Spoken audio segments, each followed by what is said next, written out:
శుక్లాంబరధరం విష్ణుం శశివర్ణం చతుర్భుజం ప్రసన్నవదనం ధ్యాయేత్ సర్వవిఘ్నోపశాంతయే. గురుర్బ్రహ్మా గురుర్విష్ణుః గురుర్దేవో మహేశ్వరః.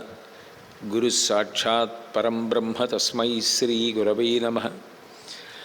వ్యాసాయ విష్ణురూపాయ వ్యాసరూపాయ విష్ణవే నమో వై బ్రహ్మనిధయే వాసిష్ఠాయ నమో నమః. కూజంతం రామ రామేతి మధురం మధురాక్షరం ఆరుహ్య కవితాశాఖాం వందే వాల్మీకికోకిలం. శ్రుతిస్మృతిపురాణానాం ఆలయం కరుణాలయం నమామి భగవత్పాదశంకరం లోకశంకరం. వాగర్ధావివ సంపృక్తౌ వాగర్ధప్రతిపత్తయే జగతః పితరౌ వందే పార్వతీ పరమేశ్వరౌ. సూక్తిం సమగ్రయతున స్వయమేవ లక్ష్మీ శ్రీరంగరాజమహిషీ మధురైకటాక్షైః. వైదగ్ధ్యవర్ణగుణగుంభనగౌరవైర్యాం కండూలకర్ణకుహరాः కవయోధయంతి. హైమోర్ధ్వపుండ్రమజహన్మకుటం సునాసం మందస్మితం మకరకుండలచారుగండం బింబాధరం బహుళదీర్ఘకృపాకటాక్షం. శ్రీవేంకటేశముఖమాత్మని సన్నిధత్తాం. విమలపటీ కమలకుటీ పుస్తకరుద్రాక్షసస్తహస్తపుటీ కామాక్షి పక్ష్మలాక్షి కలిత విపంచి విభాసి వైరించి. మనోజవం మరుతతుల్యవేగం జితేంద్రియం బుద్ధిమతాం వరిష్టం. వాతాత్మజం వనరయూధముఖ్యం శ్రీరామదూతం శిరసా నమామి. ఆపదామపహర్తారం దాతారం సర్వసంపదాం లోకాభిరామం శ్రీరామం భూయో భూయో నమామ్యహం. శ్రీరామచంద్రం శ్రితపారిజాతం సీతాముఖాంబోరుహచిచ్చరీకః. సమస్తకల్యాణగుణాభిరామः నిరంతరం మంగళమాతనోతు.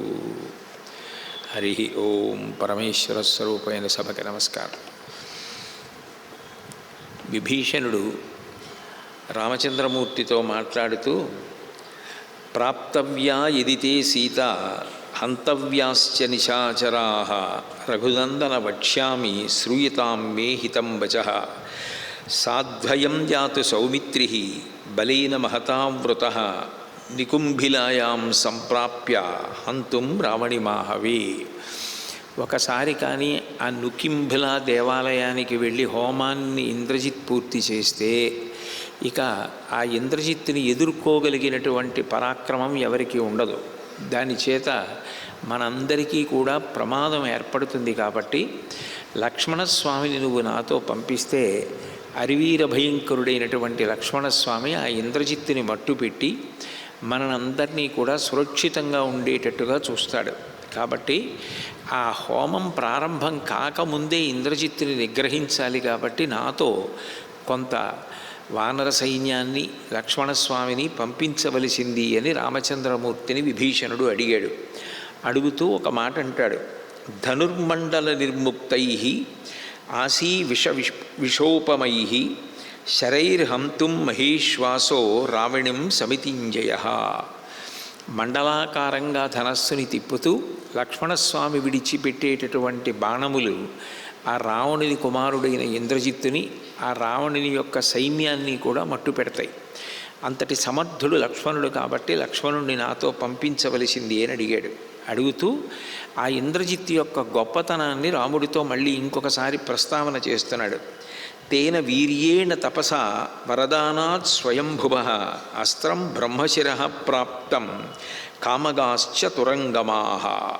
స ఏష సహ సైన్యేన ప్రాప్తః కిల నుకుంభిలాం. యద్యత్తిష్టేత్ కృతం కర్మ హతం సర్వాంశ్చ విద్ధినః.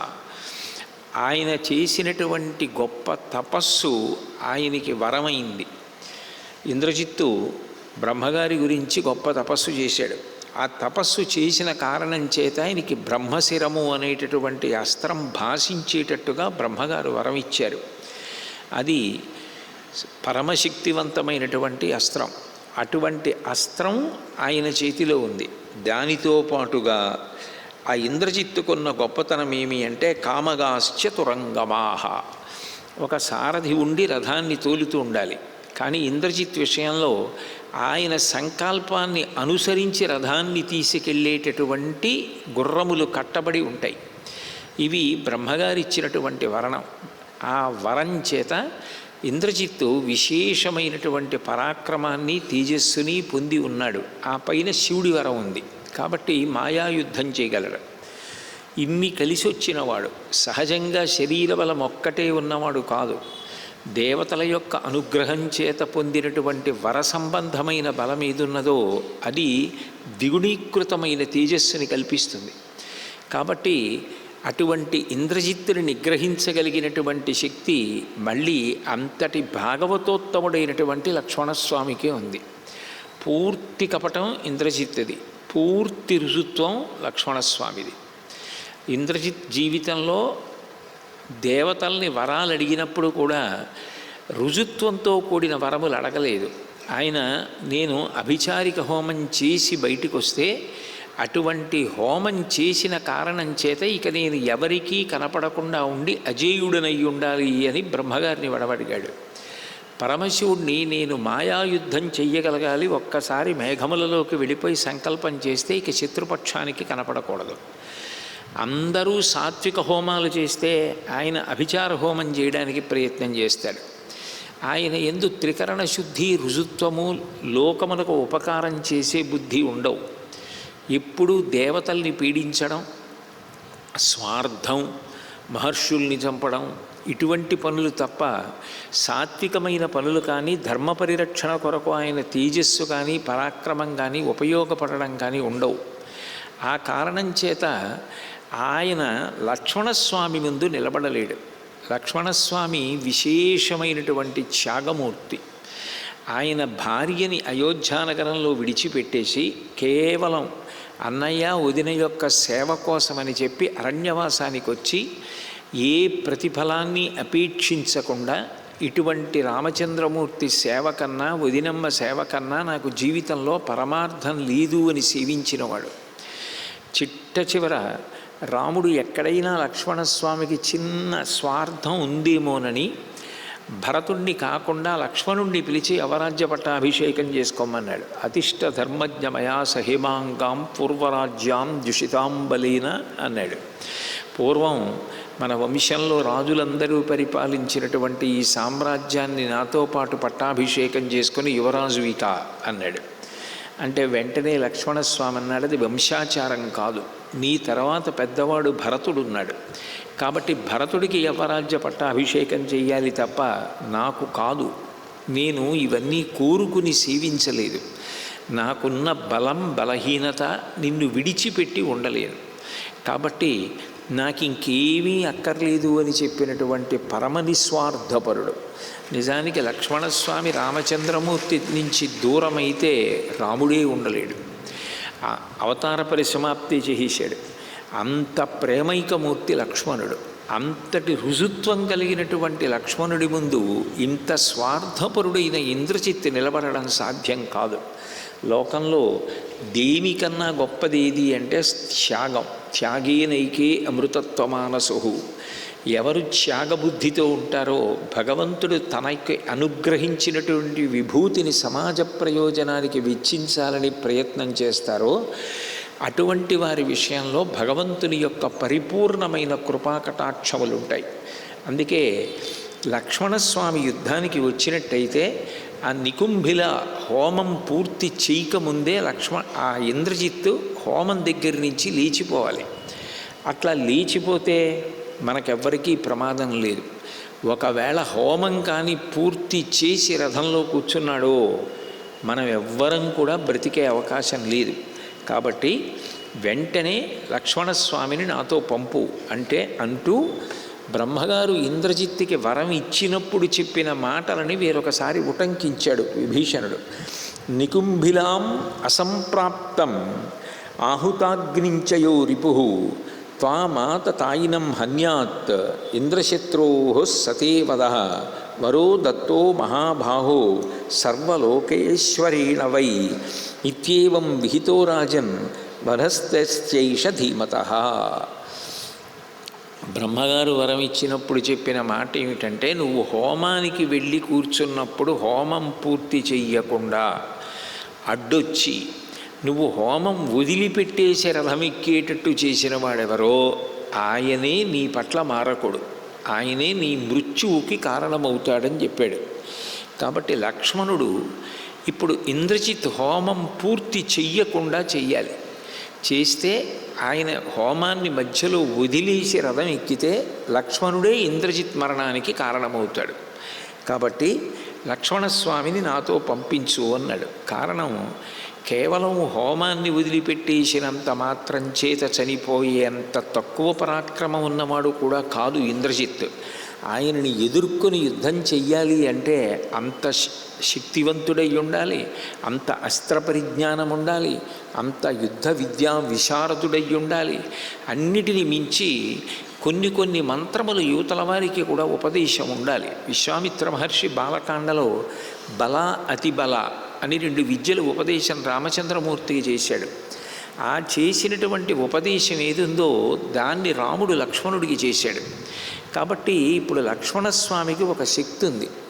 ఆయన ఆకలి, దప్పిక, అలసట ఈ 3 లేకుండా యుద్ధం చేయగలడు.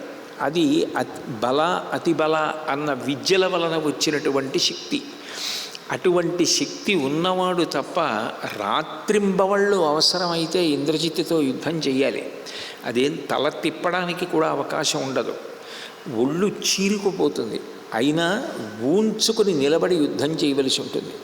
అంత గొప్ప యుద్ధం చెయ్యాలి అంటే అక్కడ రాముడి తర్వాత అంత శక్తివంతుడు లక్ష్మణుడు ఒక్కడే. అవతల యుద్ధభూమి యందు వచ్చేటటువంటి రాక్షసులందరినీ నిగ్రహించాలి. చటుక్కుని అవకాశం తీసుకుని రావణాసురుడే యుద్ధానికి వచ్చినా నిగ్రహించాలి అంటే అక్కడ రాముడు ఉండాలి.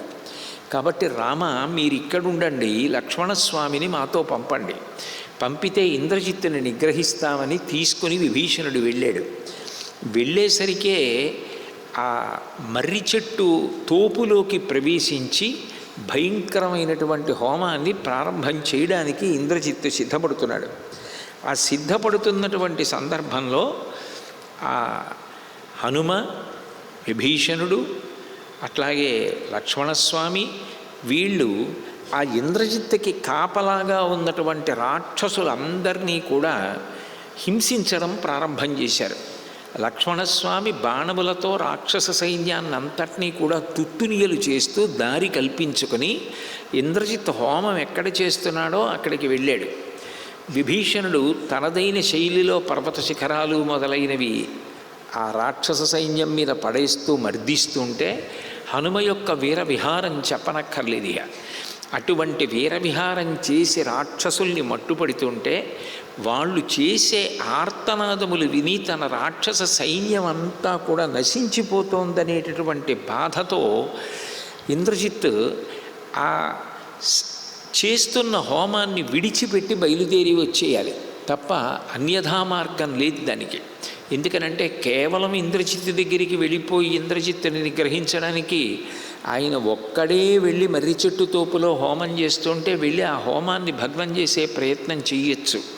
కానీ ఆయన ఎక్కడో హోమం చేస్తుంటే చాలా దూరం వరకు రాక్షస సైన్యం ఎవ్వరూ లోపలికి వెళ్ళడానికి వీలు లేకుండా కాపాడుతూ ఉంటుంది. అందులో యుద్ధం జరుగుతున్న రోజులు కాబట్టి మరింత అప్రమత్తంగా ఉంటారు. అటువంటి స్థితిలో లక్ష్మణస్వామి బయలుదేరాలి. ఈ బయలుదేరుతున్నప్పుడు మర్యాద, గౌరవం, ఆచారం ఇది రామాయణం నేర్పుతుంది. ఆయన వెంటనే శోభివాద్య గురోఃపాదౌ కృత్వాచాపి ప్రదక్షిణం నికుంభిలాం అభియయవు చైత్యం రామణిపాలితం. రామచంద్రమూర్తికి ప్రదక్షిణం చేసి ఆయన పాదములు పట్టి తల ఉంచి నమస్కారం చేసి అప్పుడు యుద్ధానికి బయలుదేరాడు. ఎంత శక్తి మనకుండనివ్వండి, పెద్దల యొక్క ఆశీర్వచనము అంగరక్ష. ఎన్ని ఆశీర్వచనాలు మనిషి జీవితంలో పొందగలుగుతాడో, ఎంతమంది పెద్దలు మన యందు ప్రేమభావన పెంచుకొని మనం బాగుండాలని కోరుకుంటుంటారో అంతగా దేవతల యొక్క అనుగ్రహము కలుగుతుంది. నిజానికి పెద్దల ఆశీర్వచనం కన్నా గొప్పది లోకంలో ఏదీ ఉండదు. అందుకే ఎప్పుడూ కూడా వినయంగా ఉండవలసింది, ఆశీర్వచనాన్ని అపేక్షించవలసినది పెద్దల నుండి. అందుకే గురోహో, గురోహో అంటే ఉపదేశం చేసిన గురువు అని కాదు, గురువు అంటే పెద్దవాడు అని. తండ్రి, గురువు, తాత, మేనమామ వీళ్ళందరినీ కూడా గురుశబ్దం చేత పిలుస్తారు. భర్తని కూడా గురుశబ్దం చేత సంబోధిస్తారు. ఎందుకనంటే సీతమ్మ సుందరకాండలో మాట్లాడుతూ దీనోవా రాజ్యహీనోవా యోమే భర్త సమీ గురు తం నిత్యమనురక్తాస్మి అధారూపాం సువర్చల అంటుంది. అంటే ఆ పెద్దరికం ఉన్నవారు, ఆశీర్వచనమునకు యోగ్యులైన వాళ్ళు ఎవరున్నారో వాళ్ళకి ప్రదక్షిణం చేసి నమస్కారం చెయ్యడం అనేటటువంటిది ఒక గొప్ప సంప్రదాయం. అటువంటి రీతిలో ఆ రామచంద్రమూర్తికి ప్రదక్షిణం చేసి లక్ష్మణస్వామి నమస్కారం చేశాడు. రామచంద్రమూర్తి నిండు హృదయంతో ఆశీర్వచనం చేసి నువ్వు విజయం సాధించి క్షేమంగా తిరిగిరా అన్నాడు. ధర్మాన్ని ఎవరు నిరంతరం ఉపాసన చేస్తూ ఉంటారో, ఉపాసన అన్న మాటకు అర్థం ఏమిటంటే బలవంతంగా బాధగా కష్టంతో చెయ్యడం కాదు. నేను తెల్లవారుజామున లేవాలి తప్పదంటూ లేవడం, ఈ దిక్కుమాలిన గొడవ ఒకటి ఇది చేయకపోతే బాగుండదని చెయ్యడం కాదు. అది చెయ్యడం కన్నా తృప్తి ఇంకా ఏది చేసినా పొందని వాడై ఉండాలి. ఇంకా ఏది చెయ్యనివ్వండి తృప్తి లేదు. ఏమండి ఏ వార్తలు లేవు ఇవాళ దినపత్రికలో అన్నా కూడా తీసుకొని దినపత్రిక చదువుతాడు. ఎందుకు అంటే చదవకుండా ఉండలేక. ఈశ్వరార్చన కానీ ధర్మానుష్ఠానం కానీ దీని కొరకు అంటే అవి ఇచ్చినంత తృప్తి నీకు జీవితంలో ఇంకా ఏదీ ఇవ్వకుండా ఉన్నంత కాలం నీ అంత అనుష్ఠాన తత్పరుడు లేడు అని గుర్తు.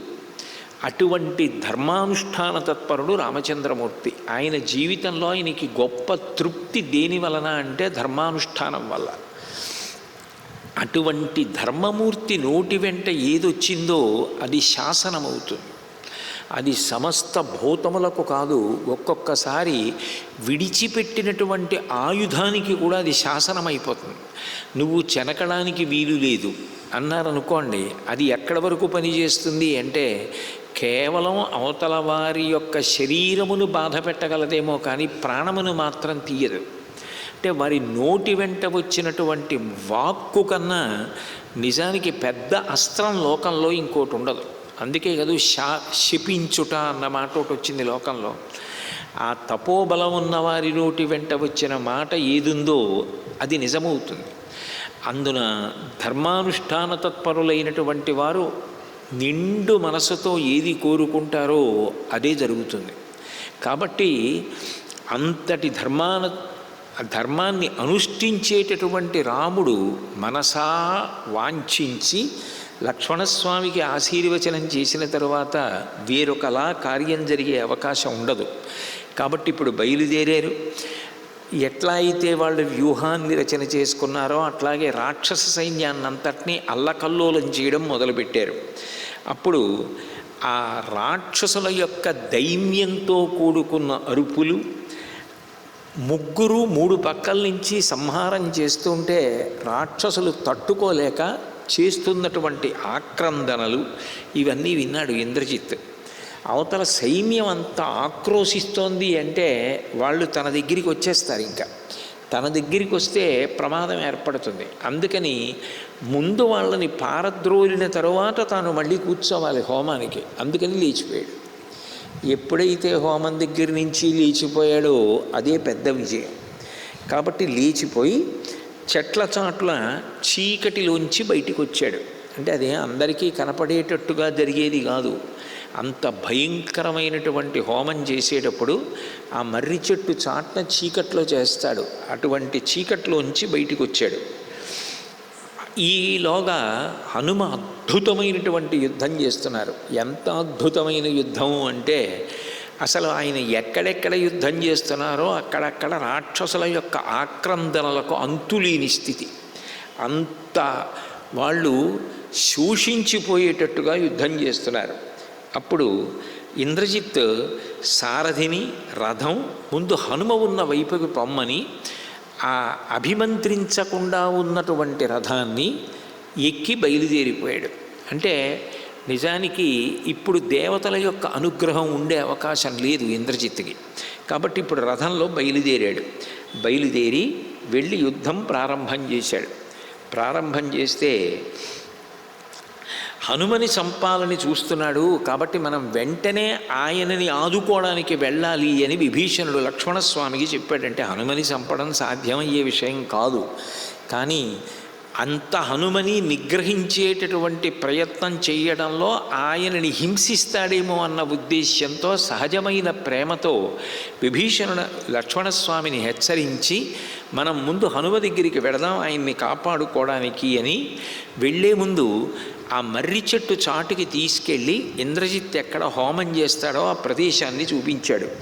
నీలజీమూత సంకాశం న్యగ్రోధం భీమదర్శనం తేజస్వీ రమణభ్రాత లక్ష్మణాయన్యవీదయత్. నల్ల మేఘంలా కటిక చీకటితో ఉన్నటువంటి ఈ మర్రి చెట్టు ఉన్నదే, ఈ మర్రి చెట్టు తోపులో ఈ ఇంద్రజిత్తు హోమాన్ని చేస్తూ ఉంటాడు. తమప్రవిష్టం న్యగ్రోధం బలినం రావణాత్మజం విధ్వంసయ శరై దీపై సరథిం శాశ్వసారథిం. ఈ చెట్టులోకి మళ్ళీ ఇక ఇంద్రజిత్ రాకూడదు. ఇక మళ్ళీ ఇక్కడికి రావడం కానీ హోమం చేసేటటువంటి అవకాశం కానీ అతనికి కలగకూడదు. అలా కలగకుండా ఉండేటట్టుగా రథాన్ని భగ్నం చేయడానికి ప్రయత్నిస్తూ సారథిని చంపుతూ గుర్రాల్ని చంపుతూ అతన్ని శోషింపచేస్తూ ఉక్కిరి బిక్కిరి లేకుండా యుద్ధం చేసి కాలు కదపడానికి అవకాశం ఇవ్వకపోతే ఇక మళ్ళీ తిరిగి వచ్చి ఈ మర్రి చెట్టు దగ్గరికి రాలేడు, ఇక హోమం చేయలేడు. ఆ హోమం చెయ్యకముందే నువ్వు ఇంద్రజిత్తుని సంహరించాలి అని చెప్పగానే లక్ష్మణస్వామి ధనస్సు మీద చరిచి టంకారం చేసి ఇంద్రజిత్తుని యుద్ధానికి పిలిచారు. ఆ ఇంద్రజిత్తు విభీషణుడి వైపుకి తిరిగి ఆ విభీషణుడిది చూడగానే ఎంత ఆక్రోశం, బాధ, కోపం అన్నీ ఒక్కసారి పొటమరించాయి. ఎందుకని? స్వయంగా పినతండ్రి, తాను కొడుకు, దేవదానవుల్ని కూడా కట్టడి చెయ్యగలిగాడు అంటే తాను ఈ హోమం చేసి బయలుదేరితే ఇక తనని ఆపగలిగిన వారు ఉండరు.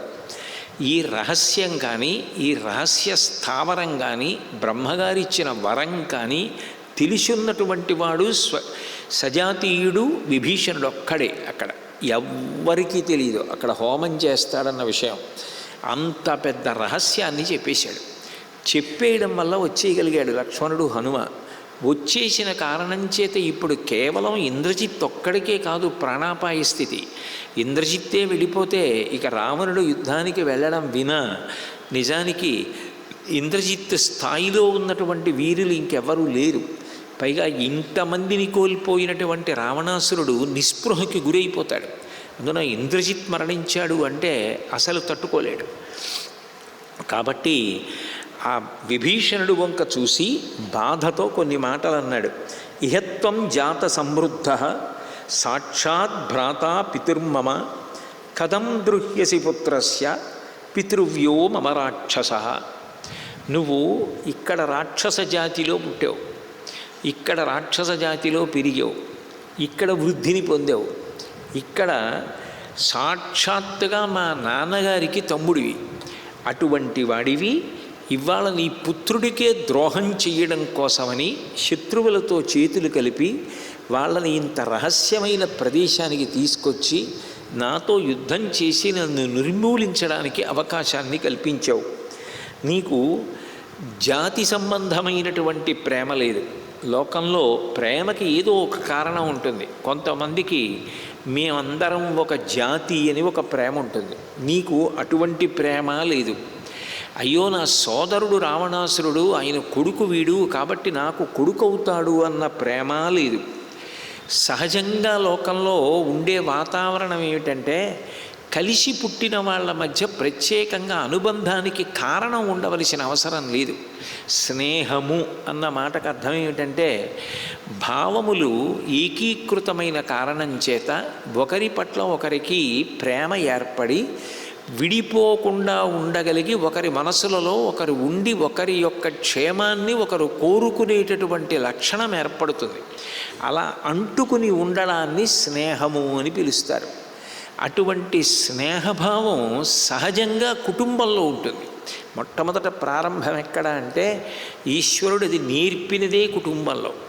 అమ్మ దగ్గర మొదలై నాన్నగారు, తోబుట్టువులు, వీళ్ళ మీద ప్రేమకి కారణాలు ఉండవు. మా అక్కని ప్రేమించడానికి కారణం ఉండదు. మా చెల్లి ప్రేమకి కారణం ఉండదు. మా అన్నయ్య ప్రేమించడానికి కారణం ఉండదు. మా అక్క అనగానే ఒక ప్రేమ, మా చెల్లి ఒక ప్రేమ, మా అన్నయ్య ఒక ప్రేమ, మా తమ్ముడు ఒక ప్రేమ, బంధువులు వీళ్లతో నాకు ఒక అనుబంధం ఉన్నది, ప్రేమ. ఇది విస్తరిస్తుంది. దానికి కారణములు ఉండవు. కారణము లేకుండా ప్రేమ పొటమరించడానికి అవకాశము కుటుంబమునందుంది. నీకు అటువంటిది లేదు. ఆ పైన ధర్మం అని లోకంలో ఒక మాట ఉంది. అది అందరూ అనుష్ఠించవలసిందే. అటువంటి ధర్మము నీకు లేదు.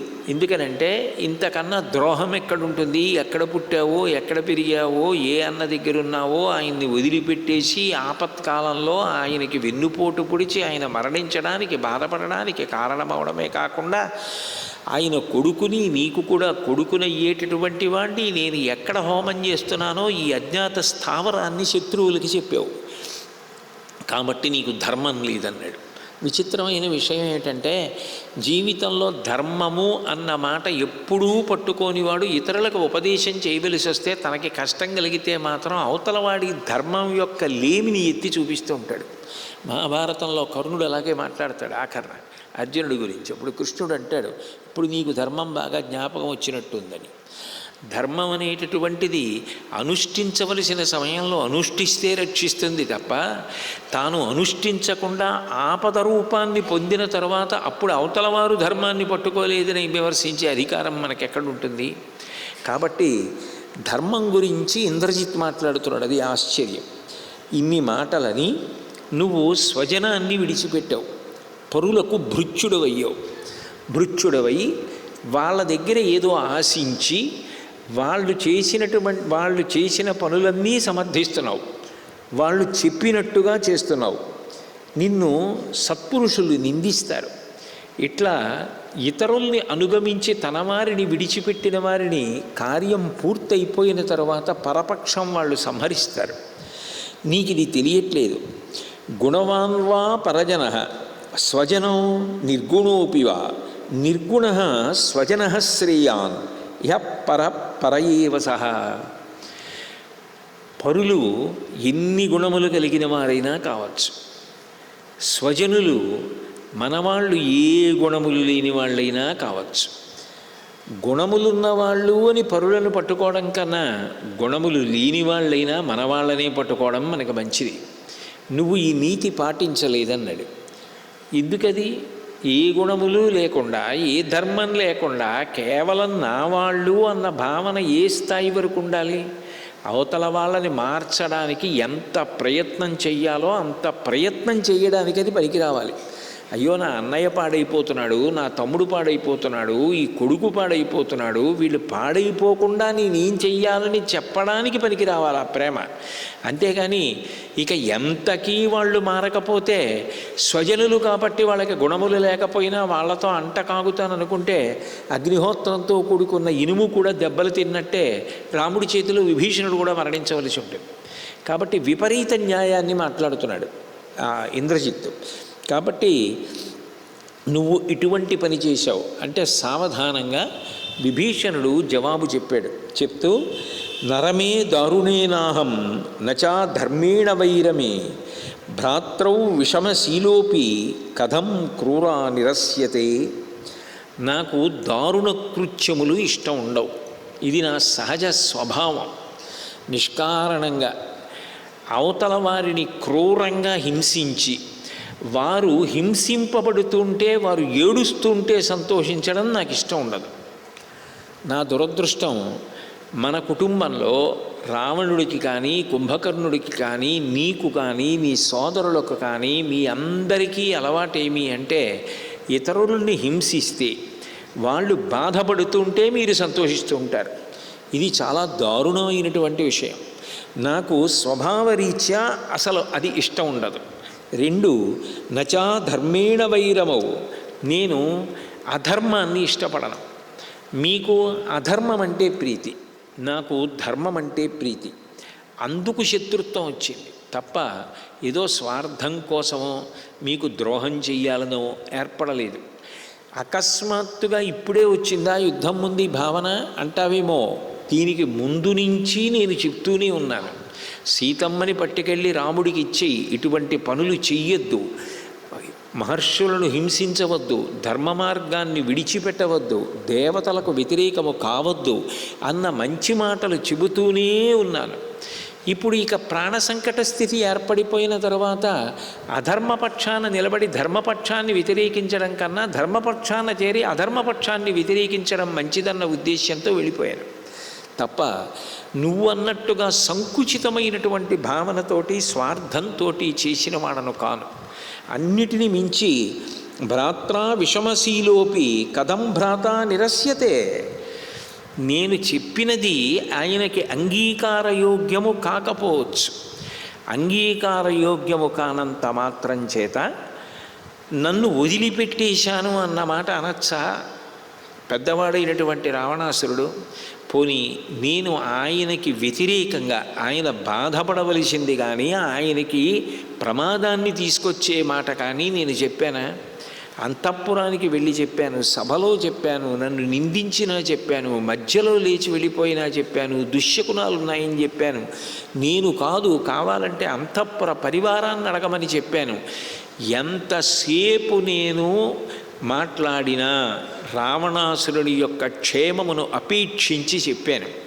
నేను ఇన్ని మంచి మాటలు చెప్తే నువ్వు ఇక పైన ఇటువంటివి చెప్పవద్దు, నా దారిన నన్ను వెళ్ళని అని ఉంటే ఒకలా ఉండేది.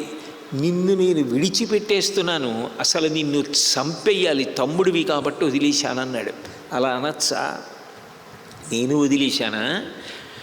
మీ నాన్నగారు నన్ను వదిలించుకున్నారా? అప్పుడు కదూ నేను వెళ్ళిపోతూ పోనీలే, నేను లేని శాంతి నీకు ఏది కోరుకుంటున్నావో అది నువ్వు పొందన్నాడు. విభీషణుడు లేని శాంతి ఏ శాంతి పొందాడు? శాశ్వత నిద్రాశాంతిని పొందుతాడు రావణాసురుడు. కాబట్టి నేను విడిచిపెట్టేశాను, నేనేదో ద్రోహం చేశాను, నాకు అభిమానం లేవు అని నువ్వు చెప్తున్న మాటలు నిరాధారములైనటువంటివి. పరస్వహరణేయుక్తం పరదారాభిమర్శకం త్యాజ్యం ఆహు దురాత్మానం వేశ్మ ప్రజ్వలితం యథా.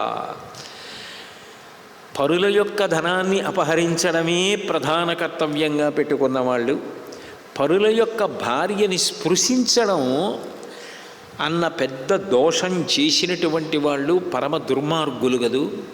అటువంటి వారిని విడిచిపెట్టేటప్పుడు ఎంత తొందరగా విడిచిపెట్టే ప్రయత్నం చేయాలంటే ఇక వారు మారరు అనుకుంటే ఇల్లు అగ్నిహోత్రము చేత తగలబడిపోతుంటే, ఇంకా ఇంట్లో ఉండకుండా ఇల్లు అంటుకుపోయిందని బయటికి పారిపోయినట్లుగా దుర్మార్గులు ఇక వీళ్ళు మారరు అని తెలుసుకున్న తర్వాత వాళ్ళని వదిలిపెట్టి వెళ్ళిపోవలసిందే. కాబట్టి నేను అందుకు వెళ్ళిపోయాను.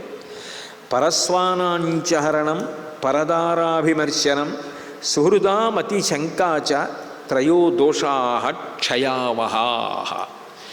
ఒక మనిషి నశించిపోవడానికి ప్రధానంగా 3 కారణాలు ఉంటాయి. ఎంత తపస్సు చేసిన వాడైనా, ఎంత తేజోవంతుడైనా ఈ 3 దోషములు అంటుకోకుండా చూసుకోవాలి.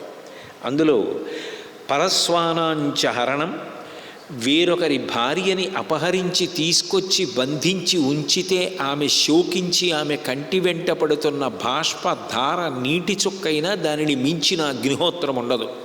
అది వంశాన్ని కాల్చేస్తుంది. మారీచుడు చెప్పలా, కళత్రాణి చ సౌమ్యాని మిత్రవర్గం స్తథైవచ యదీచ్ఛసి చిరం భోక్తం మాకృధ రామవిప్రియం అన్నాడు.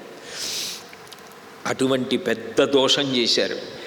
అట్లాగే పరస్వానాంచ హరణం, ఇతరుల యొక్క ధనాన్ని అపహరించడం. వద్దు వద్దు అని చెప్పినా అన్నగారు కుబేరుణ్ణి కొట్టడం, ఆయన పుష్పక విమానాన్ని అపహరించి తేవడం, లోకంలో ఎక్కడెక్కడ విలువైనవి ఉన్నాయో వాటినన్నింటినీ అపహరించి ఆ ద్రవ్యాన్ని తీసుకురావడం, పరుల యొక్క స్త్రీలని అపహరించి తీసుకురావడం, వాళ్ళని స్పృశించడం, వాళ్ళని బంధించడం, వాళ్ళని బలాత్కరించడం. సుహృదామతిశంకాచ, సుహృత్ అంటే మన యందు చాలా మంచి మనసున్నవాడు, ప్రేమ కలిగినవాడు, మనం క్షేమంగా ఉండాలని కోరుకునేవాడు, మనం వృద్ధిలోకి రావాలన్న తాపత్రయం ఉన్నవాడు. అటువంటి వాడి మీద శంక పెట్టుకోవడం. వాడు నిజంగా నా మీద ప్రేమ ఉండే మాట్లాడుతున్నాడా, వాడు నా మీద ప్రేమ లేకుండా కపటంగా మాట్లాడుతున్నాడేమో అని అనుమానాన్ని పెంచుకోవడం ఒక వ్యక్తి నశించిపోవడానికి కారణం. ఈ మూడు మీ నాన్నగారి యందు అన్వయం. మీ కుటుంబంలో అందరికీ ఇవి అలవాటైపోయి నిష్కారణంగా లోకక్షేమాన్ని కోరుకునేటటువంటి మహర్షుల్ని సంహరిస్తూ ఉండడం, దేవతలతో విరోధం పెట్టుకోవడం, అహంకారం, నా అంత వాణ్ణి నేను, నాకన్నా గొప్పవాడెవరంటూ ఉండడం, శత్రుత్వం, అయిన దానికి కాని దానికి శత్రుత్వం పెట్టుకొని అవతల వారి మన మీద క్రోధం పొందేటట్టు, అవతల వారు మనం స్మరణలోకి రాగానే వాడు పరమ దుర్మార్గుడు, వాడు నశించిపోవాలని కోరుకునేటటువంటి భావం పుట్టేటట్టుగా ప్రవర్తించడం. ప్రతి వారు కూడా మిత్రులు కారు, శత్రువులన్న భావనతో ప్రవర్తించి వాళ్ళు ఎప్పుడూ మన అభ్యున్నతిని కోరుకోవడానికి వీలు లేనంత దూరం చేసుకోవడం, కలిసి ఉండకుండా చేసుకోవడం, ఇవన్నీ ప్రమాదకరం. విశేషించి ప్రతికూలత్వం. ఏదైనా ఒక మంచి మాట చెప్దామన్నా అసలు వినకపోవడం, ఇవన్నీ కలిపి ఒక వ్యక్తి నాశనానికి కారణమవుతాయి. కానీ ఒక వ్యక్తి అభ్యున్నతికి ఎట్లా కారణమవుతాయి? నన్ను ఒక్కడిని నిందించి ప్రయోజనం ఏముంది? ఎవరు విన్నారు మంచి మాటలు? ఎవరికి ఉన్నాయి మంచి గుణాలు? కాబట్టి సమయం వచ్చింది, జరగవలసినంత కాలం జరిగిపోయింది. ఇప్పుడు పాపానికి ఫలితాన్ని అనుభవించవలసినటువంటి సమయం ఆసన్నం అయిపోయింది. అయిపోయినప్పుడు పుణ్యానికి ఫలితాన్ని పుణ్యంగా అనుభవించారు, కాంచనలంకాధిపత్యం పొందారు, భోగభాగ్యములు అనుభవించారు. ఇప్పుడు పాపమునకు ఫలితం వస్తోంది. పాప ఫలితం పుణ్య ఫలితం రెండూ కలిపి ఒక్కసారి అనుభవించేయాలి అంటే పుణ్య ఫలితం పెద్దదై ఉండాలి, పాప ఫలితం చాలా చిన్నదై ఉండాలి. అప్పుడు ఏదో శరీరాన్నో మనసునో ఎక్కడో ఏదో చిన్న బాధ ఉంటుంది, కానీ అది తాను చెయ్యవలసిన కార్యక్రమములు చెయ్యకుండా ఆపగలిగినంత శక్తిని పొందదు. అంటే ఎక్కడో చిన్న పాపం క్షయమైపోతోంది, పెద్ద పుణ్యం మాత్రం భగవదాభిముఖ్యాన్ని పొందించి చెయ్యవలసిన పని చేయిస్తోంది. కానీ మీ అందది లేదే. మూలఘాతి, ఏ పని చేస్తే ఇక శరీరములే ఉండవో అటువంటి మహాపాతకాన్ని చేశారు. పరదారని అపహరించి తీసుకొచ్చారు, ఆమెని బాధ పెడుతున్నారు, నిర్బంధించారు, ఆమెని మాటల చేత చేతల చేత ఇంత హింస పెడుతున్నారే. ఇది శరీరములు పడిపోయేటట్టు చేస్తుంది తప్ప రెండు ఏకకాలములో అనుభవించడానికి అవకాశం ఇవ్వదు కదా. కాబట్టి నా ఒక్కడి వలన మీకు జరిగిపోయిన అపకారం ఏం లేదు, నేను ఇవి చెప్పినా వినకపోవడం వల్ల మీకు అపకారం జరుగుతోంది. కాబట్టి మేఘములు ఒక పర్వతం మీదకి వచ్చి కప్పేస్తే ఇక పర్వతం కనపడకుండా ఎలా ఉంటుందో అట్లా నిజానికి నా సోదరుడిలో ఉన్నటువంటి దుర్గుణములు ఆయన జీవితాన్ని, ఐశ్వర్యాన్ని ఇప్పుడు కప్పేశాయి. ఆయన అధర్మాచరణము కప్పింది. కాబట్టి ఆయన జీవించే అవకాశం కానీ మనుగడ సాగించే అవకాశం కానీ ఇక లేవు. కాబట్టి నన్ను నిందించి ప్రయోజనం లేదన్నాడు. ఇక జవాబు చెప్పడానికి అవకాశం ఏముంటుంది ఇంద్రజిత్తుకి, లక్ష్మణస్వామికి? రామాయణంలో విభీషణుడు మాట్లాడినప్పుడు, రాముడు మాట్లాడినప్పుడు, ఋషులు మాట్లాడినప్పుడు చాలా జాగ్రత్తగా పరిశీలించవలసి ఉంటుంది. ఎందుకనంటే విభీషణుడు బ్రహ్మగారిని ఆపత్కాలమునందు కూడా నాకు ధర్మమునందు వైముఖ్యం ఏర్పడకుండా ఉండాలని వరమడిగినటువంటి మహానుభావుడు, రాక్షసుల్లో అంత గొప్పవాడు. కాబట్టి చిరంజీవిత్వం ఇచ్చాడు. అటువంటి విభీషణుడు మాట్లాడుతున్నాడు అంటే ధర్మం మీద మనకి కూడా అనురక్తి కలిగే మంచి మాటలు మాట్లాడతాడు.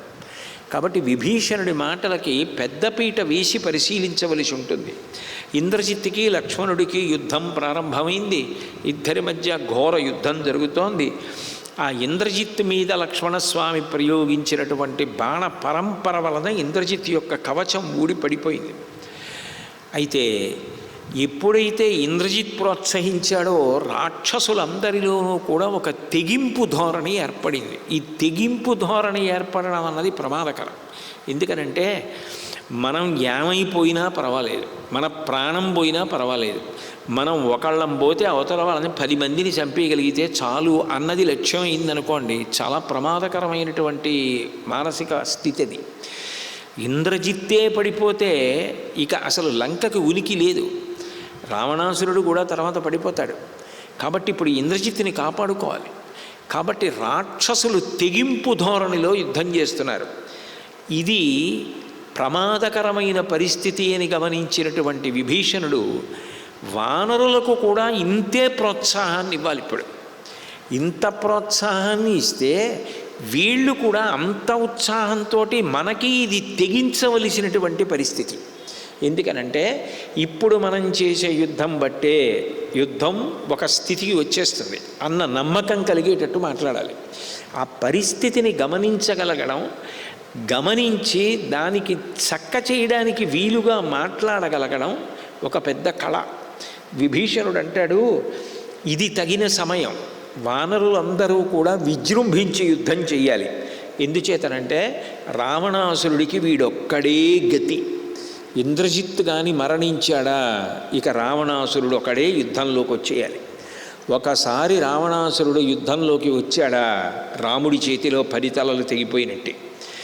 రావణాసురుణ్ణి యుద్ధభూమిలోకి తీసుకొచ్చి యుద్ధం చేసి మరణించడం వినా మార్గం లేని స్థితిని కల్పించాలంటే ఇంద్రజిత్ పడిపోవాలి. ఇంత మంచి అవకాశం ఇక మళ్ళీ మనకి రాదు. కాబట్టి ఇంత దూరం వచ్చిన తర్వాత మీరు ఉత్సాహంతో యుద్ధం చేసి తెగించి రాక్షసుల్ని మట్టు పెట్టేయకపోతే ప్రమాదం ఏర్పడుతుంది. అట్లాగే వీడు కానీ చనిపోతే, ఈ ఇంద్రజిత్ మరణిస్తే రాక్షస సైన్యమంతా మరణించినట్లే. ఒక్కసారి మీరు రాక్షసులు ఇంద్రజిత్తుకి సహకరించకుండా ఆపగలిగితే, ఇంద్రజిత్తుని మనం మట్టు పెట్టేయగలిగితే ఇక రాక్షసుల్ని కాపాడగలిగిన వాడు లేడు. ఆ తర్వాత ఈ రాక్షసులందరినీ పడగొట్టేయడం చాలా తేలిక. ఎందరో రాక్షస వీరులు యుద్ధానికి వచ్చి వెళ్ళిపోయారు. ఇతనొక్కడొక లెక్క లక్ష్మణస్వామి బాణముల చేత నిహతుడైపోతాడు. కాబట్టి మీరొక్కటి జ్ఞాపకం పెట్టుకోండి, సముద్రాన్ని ఈ దేశం గోష్పదం మిగిలిపోయింది.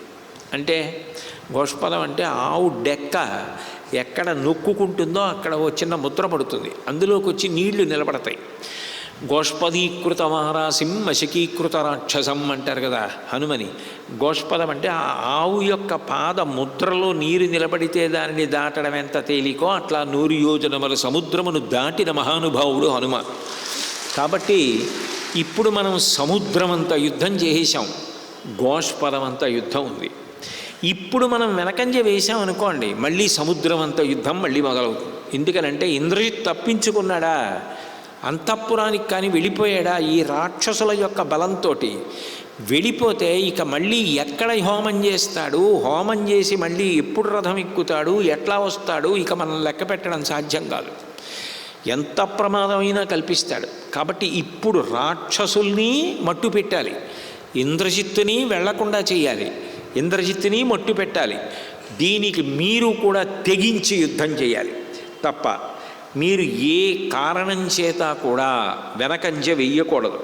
నిజానికి ఈ ఇంద్రజిత్తు నాకు కొడుకు, అవకాశం దొరికితే నేనే చంపే అవకాశం వస్తే నా కన్నుల వెంట నీరు చిప్పిల్లుతున్నా నేను కొడుకుని చంపేస్తున్నాను, కొడుకుని చంపకూడదని తెలిసినా ధర్మం కోసం, రాముడి కోసం ఈ ఇంద్రజిత్తుని చంపేస్తాను. మీరెందుకు వెనకాడతారు, మీరు యుద్ధం చెయ్యండి అని విభీషణుడు చేసినటువంటి ప్రబోధం చేత ఉత్సాహాన్ని పొందినటువంటి వానరులందరూ కూడా రాక్షసులతో దారుణమైన యుద్ధాన్ని ప్రారంభం చేశారు. హనుమ వాళ్ళకి నాయకత్వం వహించారు. లక్ష్మణుడు అసలు బాణములు ఎప్పుడు సంధిస్తున్నాడో ఎప్పుడు విడిచిపెడుతున్నాడో తెలియట్లేదు. అట్లా బాణములు ప్రయోగించి ఇంద్రజిత్ యొక్క 4 గుర్రములను పడగొట్టాడు. భల్లబాణంతో సారథిని చంపేశాడు. 2 దేవతలు అనుగ్రహించినటువంటి బాణములు ప్రయోగించుకొని దారుణంగా యుద్ధం చేస్తున్నారు. 2 అస్త్రాలు ప్రయోగిస్తున్నారు. లక్ష్మణుడు వారుణాస్త్రం ప్రయోగిస్తే ఆ ఇంద్రజిత్ రౌద్రాస్త్రం ప్రయోగించాడు. లక్ష్మణుడు సూర్యాస్త్రం ప్రయోగిస్తే ఇంద్రజిత్ ఆగ్నేయాస్త్రం ప్రయోగించాడు. ఇంద్రజిత్తు అసుర బాణం అంటే అసురాస్త్రాన్ని ప్రయోగిస్తే అందులోంచి కోరుకున్నట్టుగా క్రూర మృగాలైనా వస్తాయి, పాములైనా వస్తాయి, లేదా ఆయుధములైనా వస్తాయి. గదలు, ఖడ్గాలు, గండ్రగొడ్డళ్ళు వస్తే వాటిని పడగొట్టడానికి వీలుగా లక్ష్మణస్వామి మహేశ్వరాస్త్రాన్ని ప్రయోగించారు. వాటన్నింటినీ కూడా నిరోధించారు. ఆకాశంలో నిలబడి పితృదేవతలు, దేవతలు, గంధర్వులు, గరుడులు, ఉరగులు, ఋషులు అందరూ కూడా లక్ష్మణస్వామికి తమ మంత్రశక్తి చేత, తమ తేజస్సు చేత రక్షణ కల్పిస్తున్నారు. ఎక్కడ ధర్మం ఉంటుందో అక్కడ అటువంటి రక్షణ ఉంటుంది. రక్షణము లేక సాధుడు రక్షితుడగు సమత చేసి రాయుడులందన్ రక్షణలు వేయి కలిగిన శిక్షితుడగు కలుడు పాప చిత్తుండగుటన్నంటారు పోతన గారు భాగవతంలో. ఎన్ని రక్షణలు పెట్టుకున్న పాపాత్ముడు మడిచిపోతాడు. ఏ రక్షణ వ్యవస్థ లేకపోయినా ధర్మాత్ముడు కాపాడబడుతూనే ఉంటాడు. కాబట్టి విషంతో సమానమైనటువంటి ఒక బాణాన్ని తీసి దాని మీద ఐంద్రాస్త్రాన్ని అభిమంత్రించి లక్ష్మణస్వామి ఆ ఇంద్రజిత్తుకి గురిపెట్టి, ఇప్పటి వరకు రామాయణంలో ఎప్పుడూ యుద్ధం జరుగుతుండగా చెప్పనటువంటి ఒక శ్లోకాన్ని చెప్పి బాణాన్ని విడిచిపెట్టారు. ధర్మాత్మ సత్యసంధశ్చ రామో దశరథిర్యది పౌరుషేచ ప్రతిద్వంద్వ శరైనం జహిరావిణిం. ఈ లక్ష్మణస్వామి చెప్పినటువంటి శ్లోకం ఏదుందో అది అభిజ్ఞులైన వారు శ్రీరామాయణానికి అంతటికీ కూడా మూలమంత్రంగానే దాన్ని భావన చేసి గౌరవించడం సంప్రదాయంలో వస్తున్న విశేషం. అట్లాగే రామచంద్రమూర్తి శీలం మీద తెలిసి తెలియక వేసినటువంటి మత్సలన్నీ కూడా, ఆయన మీద చేసిన నిందలన్నీ కూడా ఇంద్రజిత్ సంహారంతో పోయి. ఎందుకంటే ఐంద్రాస్త్రాన్ని ప్రయోగించేటప్పుడు లక్ష్మణుడు ఒక మాట అన్నాడు, ధర్మాత్మ, రాముడు ధర్మాత్ముడైతే ఇంద్రజిత్ యొక్క కంఠము తెగిపోవుగాక అన్నాడు. రాముడు ధర్మాత్ముడైతే అన్న ప్రశ్న ఎందుకు వచ్చింది అంటే, కొంతమంది అన్నారు జీవితంలో రాముడు ఒక్కసారి ధర్మం తప్పాడు, కరుడితో యుద్ధం చేస్తున్నప్పుడు 2 అడుగులు వెనక్కి వేశాడు ధనస్సు పట్టుకొని. విలువిద్యలో నైపుణ్యం ఉన్నవాడు యుద్ధం చేస్తూ ధనస్సుతో 2 అడుగులు వెనక్కి వేసి బాణం విడిచిపెట్టడం అధర్మం కాబట్టి రాముడు అక్కడ ధర్మం తప్పాడు అని విమర్శించారు. కానీ దాన్ని అపసర్పణము అంటారు. రాక్షసుడేవో కానీ యుద్ధం చేస్తున్నప్పుడు శత్రువు కానీ పరిగెత్తుకుంటూ వచ్చి మీద పడిపోతున్నప్పుడు బాణం విడిచిపెట్టడానికి తగినంత అవకాశం దొరకకపోతే అవకాశం చేసుకోవడం కోసం వెనక్కి 2 అడుగులు వేస్తే దాన్ని విలువిద్యలో అంతర్భాగంగా అపసర్పణం అంటారు తప్ప అది అధర్మం కాదు. రాముడు అట్లా సంహరించాడు అనడానికి ఇది గుర్తు.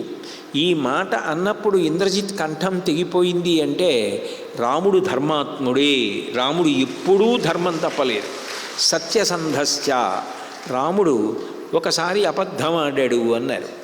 ఎప్పుడు అబద్ధం ఆడాడు అంటే, రాముడు ఆ అయోధ్యని విడిచిపెట్టి అరణ్యవాసానికి బయలుదేరినప్పుడు సుమంత్రుడు రథాన్ని నడుపుతుంటే దశరథ మహారాజు గారు చక్రవర్తిగా తాను పాటించవలసినటువంటి మర్యాదని కూడా వదిలిపెట్టేసి ఉత్తరీయం జారిపోతుంటే రామ రామ అని ఆ కైకమ్మ పక్కనుంటే కౌసల్యతో కలిసి అడుగులు తలబడిపోతుండగా నడుస్తూ ఏడుస్తూ భూమి మీద పడి పొర్లుతూ సుమంత్రుణ్ణి నేను రాజుని ఆజ్ఞాపిస్తున్నాను, అధికారంలో ఉన్నాను, రథం ఆపేయి అన్నాడు.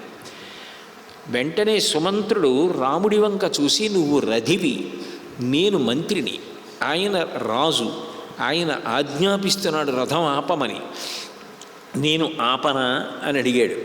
అడిగితే ఆపవద్దు పోని అన్నాడు రాముడు. మరి నేను తిరిగి వచ్చిన తర్వాత నువ్వు రథం ఎందుకు ఆపలేదని నన్ను అడిగితే దశరథుడు నేనేం చెప్పనని అడిగాడు. అడిగితే రథచక్రాల సవ్వడిలో నాకు వినపడలేదని చెప్పి అన్నాడు రాముడు. మరి అబద్ధం చెప్పడం ఒకటి, అబద్ధం చెప్పించడం ఒకటి కాదు కదా, రెండూ ఒకటే. అయినప్పుడు రాముడు అసత్యం ఆడలేదా అంటే, ఒకవేళ రథాన్ని కానీ ఆపారనుకోండి, ఇక దశరథుడు రాముడిని వెళ్ళనివ్వడు. అప్పుడు దశరథుడు అసత్యములోకి అధర్మములోకి జారిపోతాడు, ఇచ్చిన మాట నిలబెట్టుకోలేక. తండ్రి గారిని అసత్యంలోకి నెట్టి నరకంలోకి వెళ్ళిపోయేటట్టు చేయడం కన్నా చిన్న అబద్ధమాడి పెద్ద ధర్మాన్ని నిలబెట్టడం ధర్మమే అవుతుంది తప్ప, సత్యమే అవుతుంది తప్ప అసత్యం అవదు. అందుకని రాముడు అసత్యం ఆడలేదు, నిరూపణం చేసింది. రామో దాశరథిర్యది, రాముడు దాశరథియే అయితే అంటే దశరథ మహారాజు గారి కుమారుడే అయితే. ఈ అనుమానం ఎందుకు వచ్చింది అంటే దశరథ మహారాజు గారికి అసలు కుమారులు లేరు. ఆయన పుత్రకామేష్టి చేస్తే ఆ ప్రాజాపత్య పురుషుడు వచ్చి ఇచ్చిన పాయస పాత్ర యొక్క అనుగ్రహ విశేషం చేత జన్మించిన వాళ్లే కానీ పిల్లలు దశరథ కుమారులు కారు అని. కానీ ఖచ్చితంగా దశరథుడి యొక్క కుమారులే. ఆ ప్రాజాపత్య పురుషుడు హోమగుండంలోంచి వచ్చినప్పుడు స్పష్టంగా చెప్పాడు, ఇది సంతానమునకు కారణమవుతుంది. ఇంతకాలము నీకు సంతానము కలగకుండా అడ్డొచ్చినటువంటి పాపమును తొలగించి నీ భార్యలు గర్భవతులై ఆరోగ్యవంతులై సంపదతో సంతోషంగా సంతానాన్ని పొందడానికి ఇది కారణమవుతుందని చెప్పాడు. కాబట్టి రామలక్ష్మణ భరత శత్రుఘ్నులు దశరథ కుమారులే. పాయసపాత్ర పాపమును తొలగించింది, అనుగ్రహించింది తప్ప దాశరథి అని పిలిస్తేనే రాముడు సంతోషిస్తాడు. కాబట్టి దాశరథిర్యది పౌరుషైచ, రాముడు పౌరుషం తప్పాడు. ఎందుచేతనంటే యుద్ధం చేస్తూ ఉన్నటువంటి వాలి మీద బాణాన్ని ప్రయోగించాడు. ఆ బాణం వెనక నుంచి వేశాడు కాబట్టి వాలి యుద్ధం చేసే అవకాశం లేక చనిపోయాడు అని రాముడి మీద నింద వేశారు. కానీ నేను మీకు కిష్కింధకాండ చెప్పినప్పుడు స్పష్టంగా రోజున శ్లోకాలన్నీ చదివి వినిపించా.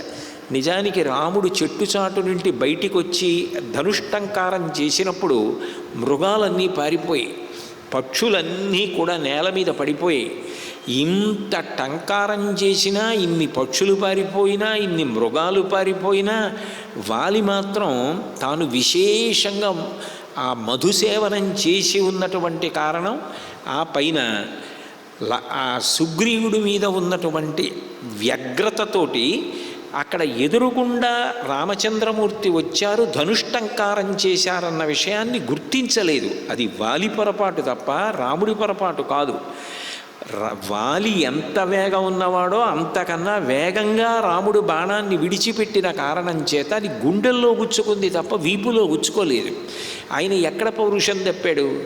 కానీ ఆనాటికి ఏమిటి, ఈనాటికి రామాయణం చదవకుండా, రామాయణ శ్లోకాలు చదవకుండా, రామాయణ హృదయాన్ని అర్థం చేసుకోకుండా, లక్ష్మణుడు చెప్పిన శ్లోకాన్ని పరిశీలించకుండా తామేదో గొప్ప సత్యాన్ని కనుక్కున్నట్టు ఇటువంటి విషయాలు చెప్పేవాళ్ళు ఇప్పటికీ కోకొల్లలుగా కనపడుతూనే ఉంటారు. అది ప్రారంధం. కాబట్టి పౌరుషేచ, రాముడు కానీ నిజంగా పౌరుషమున్నవాడైతే ఇందులో ఏదైనా తప్పు ఉందనుకోండి, రాముడు ధర్మాత్ముడు కాకపోయినా, రాముడు సత్యసంధుడు కాకపోయినా, రాముడు దాశరథి కాకపోయినా, రాముడు పౌరుషము తప్పినవాడైనా ఆ అస్త్రము పని చేయకూడదు. ఇంద్రజిత్ మరణించడానికి వీల్లేదు. అంత ధైర్యంగా లక్ష్మణస్వామి ధర్మాత్మ సత్యసంధశ్చ రామో దాశరథిర్యది పౌరుషేచ ప్రతిద్వంద్వ శరైనం జహి రావణిం. రావణ కుమారుడైనటువంటి ఇంద్రజిత్తు ఇవి నిజమైతే మరణించుగాక అని ఐంద్రాస్త్రాన్ని అభిమంత్రించి విడిచిపెడితే కుండలములతో కూడుకున్నటువంటి ఇంద్రజిత్ యొక్క కంఠము తరగబడి డుళ్ళి కింద పడి ఇంద్రజిత్ మరణించాడు. అంటే రామచంద్రమూర్తి యొక్క శీల వైభవాన్నంతటినీ కూడా లక్ష్మణస్వామి నిరూపణం చేసి ప్రయోగించిన బాణం కాబట్టి ఈ శ్లోకం రామచంద్రమూర్తి యొక్క వైభవాన్నంతటినీ తెలియచేస్తుంది అని పెద్దలు చెప్తారు. అందరూ ఎనలేని సంతోషాన్ని పొందారు. సిద్ధులు, మహర్షులు, ఋషులు, దేవతలు, గంధర్వులు, కిన్నెరులు, కింపురుషులు. ఇంత భయంకరమైనటువంటి రాక్షసుడు మరణించాడు, ఇక రావణ సంహారానికి త్రోవ ఏర్పడుతుందని ఆనందపడుతున్నారు. 3 రాత్రులు 3 పగళ్ళు ఎక్కడ ఆపకుండా నిర్విరామంగా యుద్ధం చేశాడు. అటువంటి యుద్ధం చెయ్యాలి అంటే ఒళ్ళంతా చీరుకుపోయింది ఇంద్రజిత్ వేసిన బాణముల చేత. అయినా కూడా అంత రక్తం కారిపోయినా, ఒంట్లో అన్ని బాణపు ములుకులు దిగిపోయినా నిలబడి ఇంద్రజిత్తుకి యోధుడిగా యుద్ధం చెయ్యాలి అంటే ఎంత శక్తివంతుడై ఉండాలి, ఇది విభీషణుడు చెప్పి తీసుకెళ్ళిన మాట. కాబట్టి అతి కష్టం మీద లక్ష్మణస్వామిని రాముడి దగ్గరికి తీసుకొచ్చారు. ఇంత సంతోషకరమైన మాట గట్టిగా చెప్పలేకపోయాడు లక్ష్మణుడు. కారణం, ఇంద్రజిత్ ఉన్నంతసేపు శక్తిని కూడా తీసుకుని యుద్ధం చేశాడు. పని అయిపోయాక అప్పుడు బడలిక తెలిసింది. చూడండి, ఇంట్లో ఏదో శుభకార్యం ఉందనుకోండి, ఆ శుభకార్యం అయిపోయే వరకు ఇంకా బడలిక అన్న మాటకి సంబంధం లేకుండా ఇంకా ఉత్సాహంగా అంత సంతోషంగా కార్యక్రమాలన్నీ చేసేస్తారు. అందులో ఇంకా దగ్గరికి వచ్చేస్తోంది ఇంకా రేపు ఎల్లుండి దాటితే ఉత్సవం అంటే ఇంకా అన్నీ మరిచిపోయి ఆనందంగా చేసేస్తారు. చేసేసిన తర్వాత శనివారం వెళ్ళిపోయింది అనుకోండి, ఆదివారం వచ్చిందనుకోండి, బడలికంతా అప్పుడు తెలుస్తుంది. అట్లా ఇంద్రజిత్ మరణించిన తరువాత లక్ష్మణస్వామికి బడలిక తెలిసింది. అప్పుడు రాముడు లక్ష్మణస్వామి చేసినటువంటి ఆ గొప్ప యుద్ధాన్ని చూసి ఎంతో సంతోషించి సుషేణుణ్ణి పిలిచి లక్ష్మణస్వామి శరీరంలో ఉన్న శల్యములన్నీ తొలగిపోయేటట్టుగా చికిత్స చేయమన్నాడు. అట్లాగే విభీషణుడికి కూడా చేయమన్నాడు. సతస్య గంధమాఘ్రాయ విశల్య సమపద్యత తదా నిర్వేదనశ్చైవ సంరూఢ వ్రణయేవచ. వెంటనే ఒక దివ్యమైన ఓషధిని తీసుకొచ్చి దాన్ని నలిపి ముక్కులోంచి పిండితే అది శరీరంలోకి వెళ్ళిన కారణం చేత లక్ష్మణస్వామి శరీరంలో ఉన్నటువంటి ఆ బాణపు ములుకులన్నీ కూడా, శల్యములన్నీ కూడా ఊడిపడిపోయాయి, వ్రణములన్నీ మానిపోయాయి, బడలిక తీరిపోయింది. మళ్ళీ సంతోషంగా లక్ష్మణస్వామి లేచి స్వస్థతతో యుద్ధంలోకి వచ్చేశాడు. విభీషణుడు కూడా చేరాడు. అందరూ ఎంతో సంతోషించారు. సహజంగా సంతోషించిన వాడు రావణాసురుడు ఒక్కడే. ఉన్న ఒక్క కొడుకు మరణించాడు. నిజానికి దీని గురించి రామచంద్రమూర్తి హెచ్చరిక చేశారు మొదటిసారి యుద్ధానికి వెళ్ళినప్పుడు. నువ్వు అదే పనిగా పంపిస్తున్నావు యుద్ధానికి వీరుల్ని, కానీ నీ ప్రేత కార్యానికి ఏర్పాటు చేసుకునిరా యుద్ధానికి అని చెప్పారు. తమ్ముడని చూడటం లేదు, కొడుకులని చూడటం లేదు, నువ్వు వరసగా యుద్ధానికి పంపిస్తున్నావు. ఇంతమంది మరణించిన తరువాత చిట్ట చివర నువ్వు మరణిస్తే నీకు ప్రేతకార్యం చేయడానికి ఒక్క కొడుకు మిగలడం. అప్పుడు నువ్వు పోయిన తరువాత ఇన్ని కొడుకులున్న నీకు ఏ తమ్ముడిని నువ్వు వ్యతిరేకించావో ఆ తమ్ముడు చేయవలసి వస్తుంది. కాబట్టి ప్రేతకార్యానికి ఏర్పాటు చేసుకురా అంటే ఒక్క కొడుకుని మిగల్చుకో అని చెప్పాడు. ఆ ఒక్క కొడుకుని ఇంద్రజిత్తుని కూడా మిగల్చుకోకుండా ఆఖరివాడిగా పంపించాడు. ఇప్పుడు ఏమని ఏడ్చాడంటే, మమ నామత్వయా వీర గతస్య యమసాదనం ప్రేతకార్యాణి విపరీతీ వర్తసి. ఇంతమంది కొడుకుల్ని కన్నాను, అందరూ వెళ్ళిపోయారు. ఇంద్రజిత్ నువ్వు కూడా వెళ్ళిపోయావు. యవరాజ్య పట్టాభిషేకం పొందినవాడివి, ఎన్నో భోగభాగ్యాలు అనుభవించవలసిన వాడివి, దేవతల్ని కూడా యుద్ధంలో నిగ్రహించిన వాడివి. అటువంటి వాడివి నువ్వు నాకు ప్రేతకార్యం చేయాలి, అటువంటిది నీకు నేను ప్రేతకార్యం చేస్తున్నాను. ఎంత విరుద్ధమైన విషయం జరిగింది అని ఇంద్రజిత్ వెళ్ళిపోయాడు అనేటప్పటికీ ఒక్క కొడుకుని కూడా మిగల్చలేదు.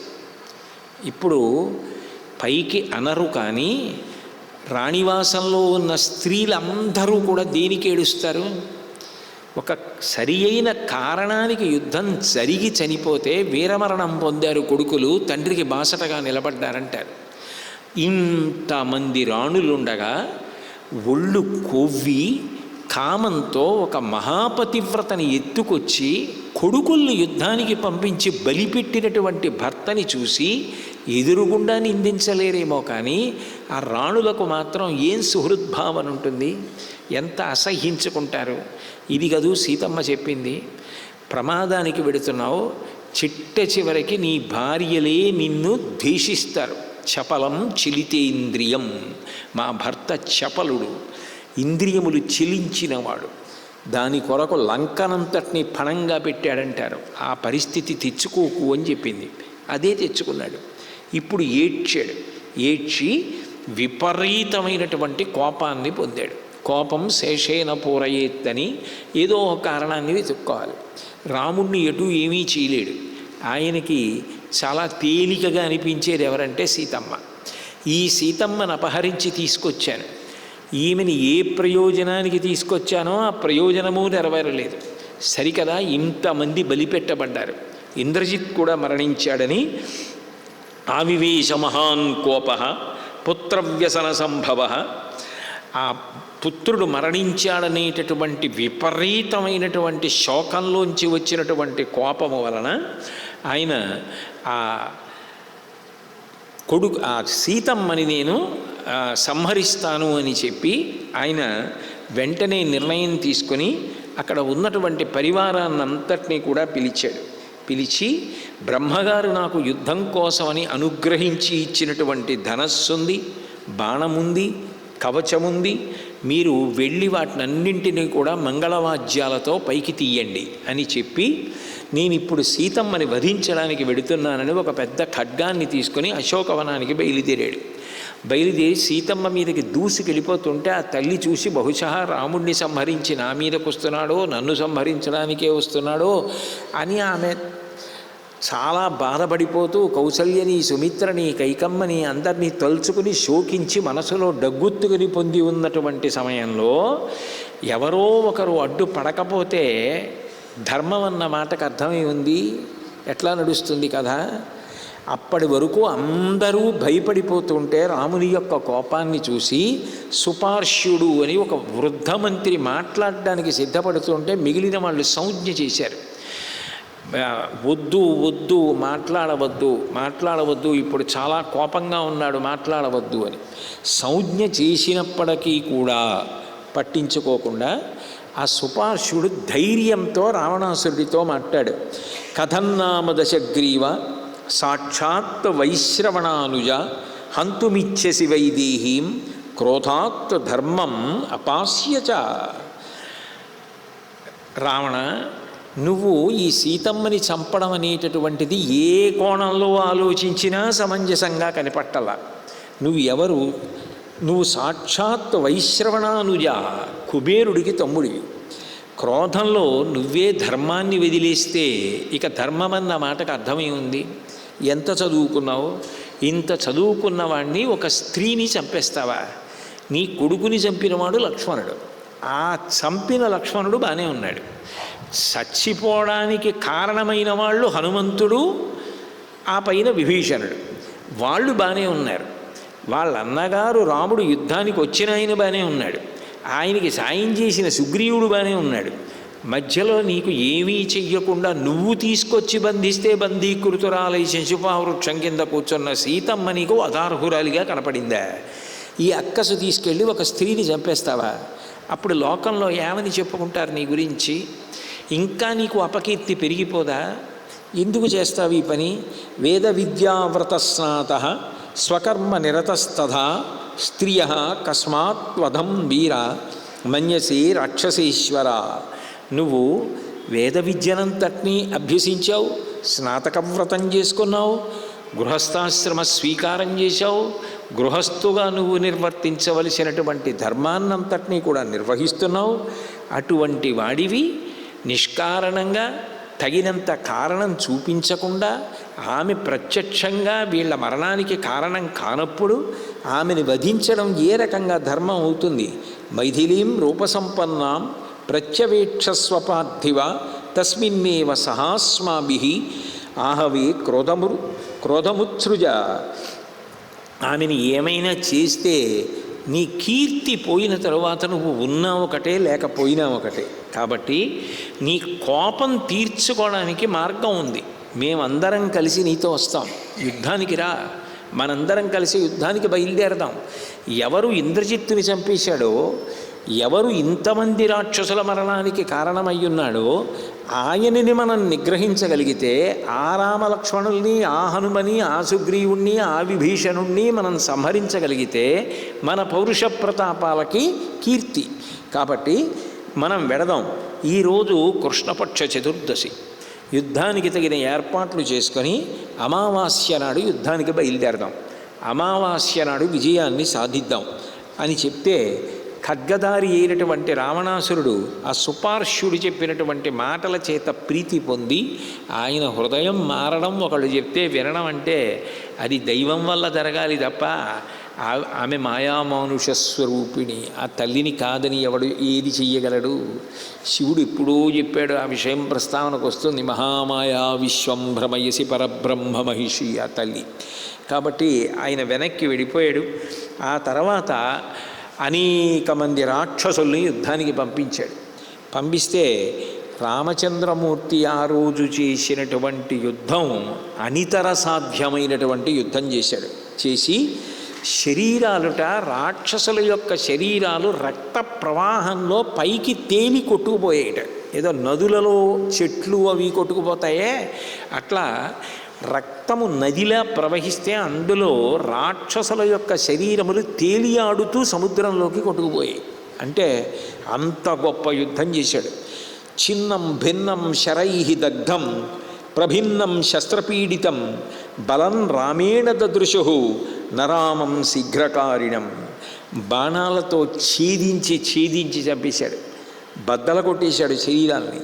శరీరములు కాల్చేశాడు అస్త్రప్రయోగం చేత. ఎక్కడ చూసినా బాణ పరంపరే, ఎక్కడ చూసినా శవాలే.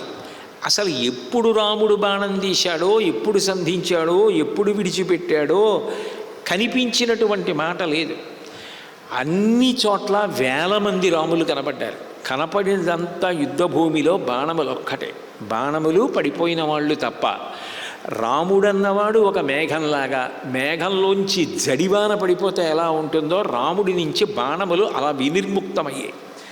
ఆ ఒక్క రోజు రాముడు 3 గంటల యుద్ధంలో 10,000 రథాల్ని, 18,000 ఏనుగుల్ని, 14,000 మంది గుర్రాల్ని రౌతులతోటి, 2 లక్షల మంది కాలిబంట్లని చంపేశాడు. చంపేసి కాలు కదపకుండా భూమి మీద నిలబడి ఇంత యుద్ధం చేసి ఇంతమందిని సంహరిస్తే దేవతలు, మహర్షులు అందరూ ఆశ్చర్యపోయి రాముని యొక్క యుద్ధ చాతుర్యానికి ఆయన్ని స్తుతి చేశారు. తతో దేవాః సగంధర్వాః సిద్ధాశ్చ పరమర్షయ సాధు సాధితి రామస్య తత్కర్మ సమపూజయన్. ఆ రాముడు చేసినటువంటి ఎవ్వరూ చెయ్యలేని అద్భుతమైనటువంటి కార్యాన్ని చూసి అందరూ కూడా పూజించారు.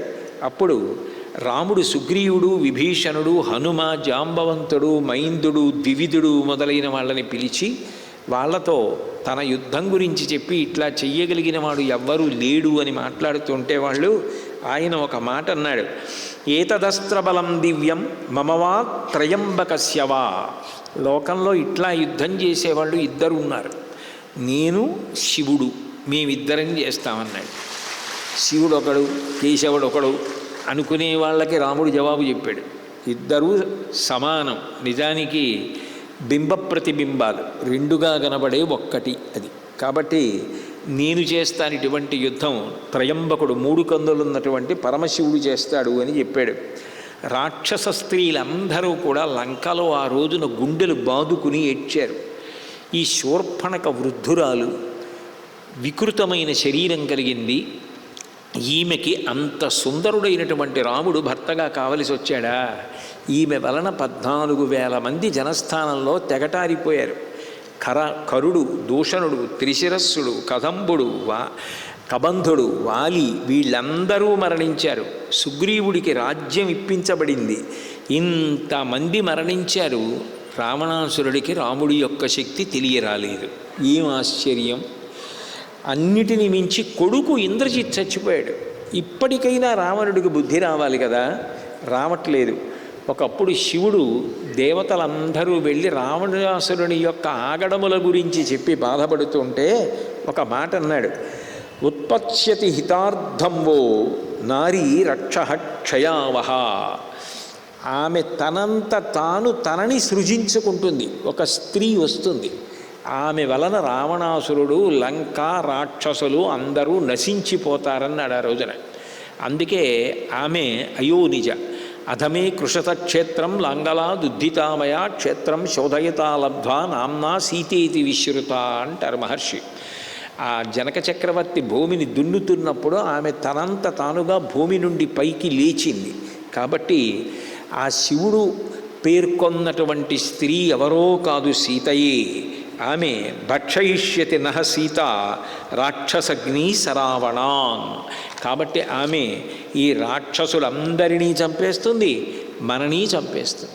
అందుకొరకే ఈ రావణాసురుడు లంకకి ఆమెని తీసుకొచ్చాడు. ఇప్పటికీ ఆయనకి ఆ సీతమ్మ యొక్క నిజమైన తత్వము భాషించట్లేదు.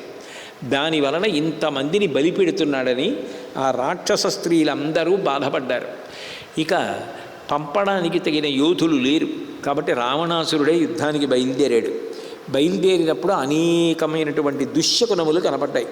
సూర్యుడి కాంతి అకస్మాత్తుగా తగ్గిపోయింది. దిక్కులన్నిటా కూడా చీకటి నిండిపోయింది. పక్షులన్నీ భయంకరంగా అరుస్తున్నాయి. భూమి అదిరింది. మేఘం నుంచి రక్తం వర్షం కింద పడింది. గుర్రాలు తడబడ్డాయి. ధ్వజం పైన చివరి భాగంలో గ్రద్దవాలింది. నక్కలు అన్ని వైపుల నుంచి వచ్చి కూతలు కూస్తున్నాయి. రావణాసురుడికి ఎడమ కన్ను అదిరింది, ఎడమ భుజం అదిరింది, ముఖం పాలిపోయింది. అకస్మాత్తుగా కంఠస్వరం రుద్ధమైపోయి తగ్గిపోయింది. అట్లాగే పిడుగులాంటి ధ్వనితో ఎక్కడి నుంచో తోకచుక్క ఒక ఉల్క పడింది. కాకులు గ్రద్దలు అరుస్తున్నాయి. ఘోరమైనటువంటి యుద్ధం ప్రారంభమైంది. ఆ రావణాసురునితో వెళ్ళిన రాక్షసులలో విరూపాక్షుడు అన్న ఆయన్ని సుగ్రీవుడు సంహరించాడు. మహోదరుణ్ణి కూడా సుగ్రీవుడే సంహరించాడు. మహాపార్శ్వుణ్ణి అంగదుడు సంహరించాడు. ఆ పైన రామరావణ యుద్ధం ప్రారంభమైంది. ఆ రామరావణ యుద్ధం ప్రారంభమైనప్పుడు రథచక్రాల ఘోష సకల దిక్కులా ప్రతిధ్వనిస్తుండగా నదులు, పర్వతాలు, వనాలు, భూమండలము అంతా దద్దరిల్లిపోయేటట్టుగా రావణాసురుడు యుద్ధానికి బయలుదేరి రాముణ్ణి చూడగానే ఆగ్రహం పొంది తామసం స మహాఘోరం చకారాస్త్రం సుదారుణం నిర్దదాహ కపీన్ సర్వాన్ తే ప్రపేతు సమంతతః. బ్రహ్మణా నిర్మితం స్వయం. ఆయన వెంటనే తామసాస్త్రము అనబడేటటువంటి అస్త్రాన్ని ప్రయోగించాడు. రావణాసురుడు ప్రయోగించినటువంటి ఆ అస్త్రం వల్ల భయంకరమైనటువంటి దుమ్ము రీగి అక్కడ ఉన్నటువంటి రాక్షసులందరూ కూడా, అక్కడ ఉన్నటువంటి వానరులందరూ కూడా ఆ అస్త్రము యొక్క ధాటికి కాలిపోయి మరణిస్తున్నారు. అంత భయంకరమైనటువంటి అస్త్రాన్ని ప్రయోగించాడు.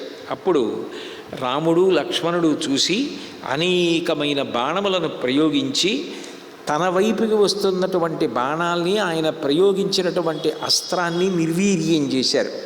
తర్వాత రావణుడు బాణధ్వని, ఇటు రామచంద్రమూర్తి చేసినటువంటి ధనస్సు యొక్క టంకారధ్వని, ఈ రెండు ధ్వనులు కలిపి భయంకరమైన శబ్దం వస్తే కొన్ని వందల మంది రాక్షసులు గుండె పగిలి మరణించారట. అంటే వాళ్ళ ధనుష్టంకారం అంత గొప్పగా ఉంటుంది. రావణస్య చ బాణౌఘై రామ విస్పారితేన చ శబ్దేన రాక్షసాస్తే చ పేతుశ్చ శతతస్తథా. అన్ని వందల మంది మరణించారు. అంటే రావణుడు బాణాన్ని విడిచిపెట్టడం అలా విడిచిపెడతాడు, రాముడు ధనుస్సుని టంకారం చేయడం అట్లా టంకారం చేస్తాడు. అలా యుద్ధం జరుగుతోంది. ఇద్దరూ మండలాకారంగా ధనస్సు తిప్పుతున్నారు, ఇద్దరూ బాణ పరంపర విడిచిపెడుతున్నారు, ఇద్దరూ ఒకరినొకరు గాయపరుచుకుంటున్నారు. మెరుపులతో కూడినటువంటి మేఘములు వ్యాప్తమైపోతే ఆకాశం అంతా ఎట్లా ఉంటుందో ఆ రోజున రామరావణ యుద్ధంలో వాళ్ళిద్దరూ విడిచిపెట్టిన బాణాలు అలా ఉన్నాయి. అన్ని బాణాలు ఆకాశం అంతా కప్పేస్తే ఆకాశం వంక చూస్తే ఆ రోజున ఎలా కనపడిందంటేట, గవాక్షితమివాకాశం బభూవ శరవృష్టిభిః మహావైగైః స్తుతిక్ష్ణాగ్రైః గృద్ధపత్రైః సువాజితైః శరాంధకారం తౌ భీమం చక్రుతుః సమరం తదా.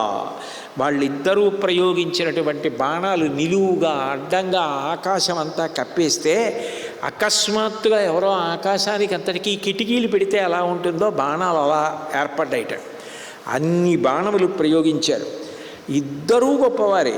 ఉభౌ హి పరమేశ్వాసౌ ఉభౌ శాస్త్ర విశారదౌ ఉభా వస్త్ర విదాం ముఖ్యౌ ఉభౌ యుద్ధే విచేరతు. ఇద్దరి దగ్గర గొప్ప గొప్ప ధనస్సులున్నాయి. ఇద్దరూ శస్త్ర విద్యాపారంగతులు, ఇద్దరూ అస్త్ర విద్యలో ఆరితేరినటువంటి ఘటికులు. ఇద్దరికీ యుద్ధం అంటే భయం లేదు. ఇద్దరూ వీరవిహారమునొచ్చారు. రాముడు క్రుద్ధుడై మంత్రముల చేత రౌద్రాస్త్రాన్ని ప్రయోగించాడు. అది రావణాసురుని యొక్క కవచాన్ని దెబ్బతీసినప్పటికీ ఆయన ఎంతమాత్రం వ్యధ చెందకుండా అట్లాగే యుద్ధం చేస్తున్నాడు. రావణుడు అసురాస్త్రాన్ని ప్రయోగించాడు. నిహత్య రాఘవస్యాస్త్రం రావణ క్రోధమూర్ఛిత అసురం సుమహాఘోరం అస్త్రం ప్రాదుశ్చకార. అటువంటి ఆ అస్త్రాన్ని ప్రయోగిస్తే ఆ అసురాస్త్రం యొక్క గొప్పతనం ఏమిటంటే ఆ అస్త్రంలోంచి అనేక సింహాలు, పులులు, రాబందులు, కాకులు, గద్దలు, డేగలు, నక్కలు, కుక్కలు, తోడేళ్ళు, 5 తలల సర్పాలు, గాడిదలు, కోళ్ళు, విపరీతమైనటువంటి మొసళ్ళు ఇన్ని బయలుదేరి యుద్ధభూమి అంతటా కూడా ఆకాశంలో వస్తున్నాయి. వాటన్నింటినీ ఏకకాలంలో పోగొట్టడానికి ఆసురేణ సమావిష్ట సోస్త్రేణ రఘునందన ససర్జాస్త్రం మహోత్సాహ పావకం పావకోపమ. పావకాస్త్రం అంటే ఆగ్నేయాస్త్రాన్ని రామచంద్రమూర్తి ప్రయోగించారు. ఆ ఆగ్నేయాస్త్రం ధాటికి రావణాసురుడు ప్రయోగించిన అస్త్రంలోంచి వచ్చినటువంటి ఆ పక్షులు, క్రూరమృగాలు అన్నీ కూడా నిగ్రహింపబడ్డాయి. అప్పుడు రావణాసురుడు చాలా ఆగ్రహంతో మయుడి చేత నిర్మింపబడినటువంటి ఒక గొప్ప శక్తిని చేత్తో పట్టుకున్నాడు. మయేన విహితం రౌద్రం అన్యదస్త్రం మహాద్యుతి ఉత్కృష్టం రావణం ఘోరం రాఘవాయ ప్రచక్రమే. ఆయన ఆ మయుడి చేత నిర్మింపబడినటువంటి ఆ అస్త్రాన్ని తీసి దానితో వానర సైన్యాన్నంతటినీ కూడా నిశ్శేషంగా సంహరిస్తానని విడిచిపెట్టాడు. దాన్ని నిర్వీర్యం చేయడం కోసం తదస్త్రం రాఘవ శ్రీమాన్ ఉత్తమాస్త్రవిదాంబర జఘాన పరమాస్త్రేణ గాంధర్వేణ మహాద్యుతి. గొప్ప కాంతి కలిగినటువంటి గాంధర్వాస్త్రాన్ని ప్రయోగించి రామచంద్రమూర్తి ఆ మయుడి చేత నిర్మింపబడిన అస్త్రము ఏది రావణుని చేత వినిర్ముక్తమైందో దాన్ని నిగ్రహించారు. ఆ తర్వాత రావణుడు సౌరాస్త్రాన్ని ప్రయోగించాడు. అనేక బాణముల చేత రాముడు దాన్ని నిర్వీర్యం చేశాడు. అప్పుడు లక్ష్మణుడు చాలా క్రోధం వచ్చి 7 బాణాలు తీసుకుని ఆ రావణాసురుడి యొక్క ధ్వజాన్ని పడగొట్టేశాడు.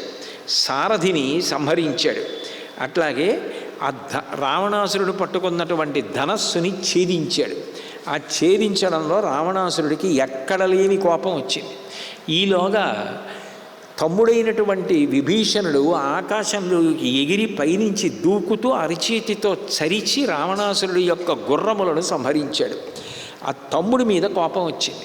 కోపం వచ్చి శక్తిని తీసి శక్తిని విభీషణుడి మీదకి ప్రయోగించడానికి సిద్ధపడ్డాడు.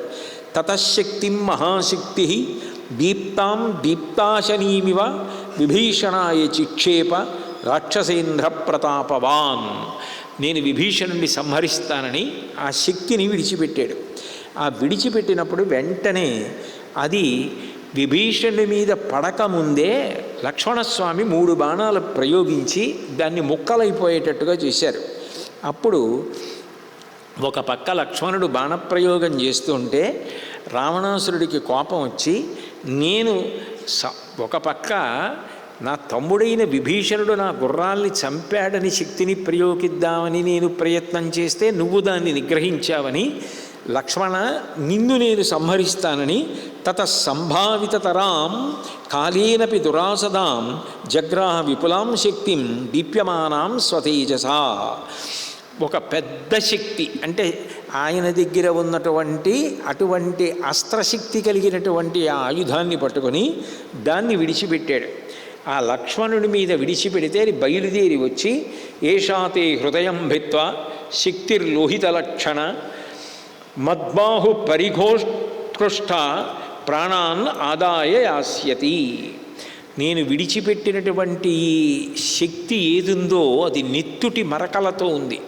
ఇది ఇప్పుడు నీ గుండెల్లోకి దూసుకుపోయి లక్ష్మణ నువ్వు మరణిస్తావని ఇత్యేవ ముక్త్వా తాం శక్తి అష్టఘంటాం మహాస్వనాం మయేన మాయావిహితాం అమోఘం శత్రుఘాతినీం లక్ష్మణాయ సముద్దిశ్య జ్వలంతీమివ తేజస రావణ పరమక్రుద్ధ చిక్షేపచ ననాదచ సాక్షిప్తా భీమవేగేన శక్రాశిని సమన్స్వన శక్తిరభ్యపదత్వేగాత్ లక్ష్మణం రణమూర్ధని.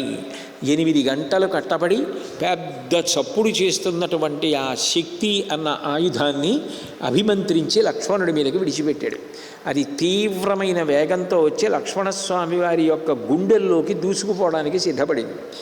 వెంటనే చూసినటువంటి రాముడు స్వస్యశ్చు లక్ష్మణాయేతి మోఘా భవహతోద్యమ ఆ అస్త్రానికి శాసనం చేశాడు. నువ్వు నీ మర్యాద కొద్దీ లక్ష్మణస్వామి యొక్క శరీరంలో ప్రవేశించే తప్ప ఆయన ప్రాణములను హరించడానికి వీలు లేదు అని. ఒక ధర్మాత్ముడి మాట శాసనం కాబట్టి ఆ శక్తి లక్ష్మణుడి యొక్క హృదయంలోకి ప్రవేశించింది. కానీ లక్ష్మణస్వామి ప్రాణములు పోకుండా నేల మీద పడిపోయాడు.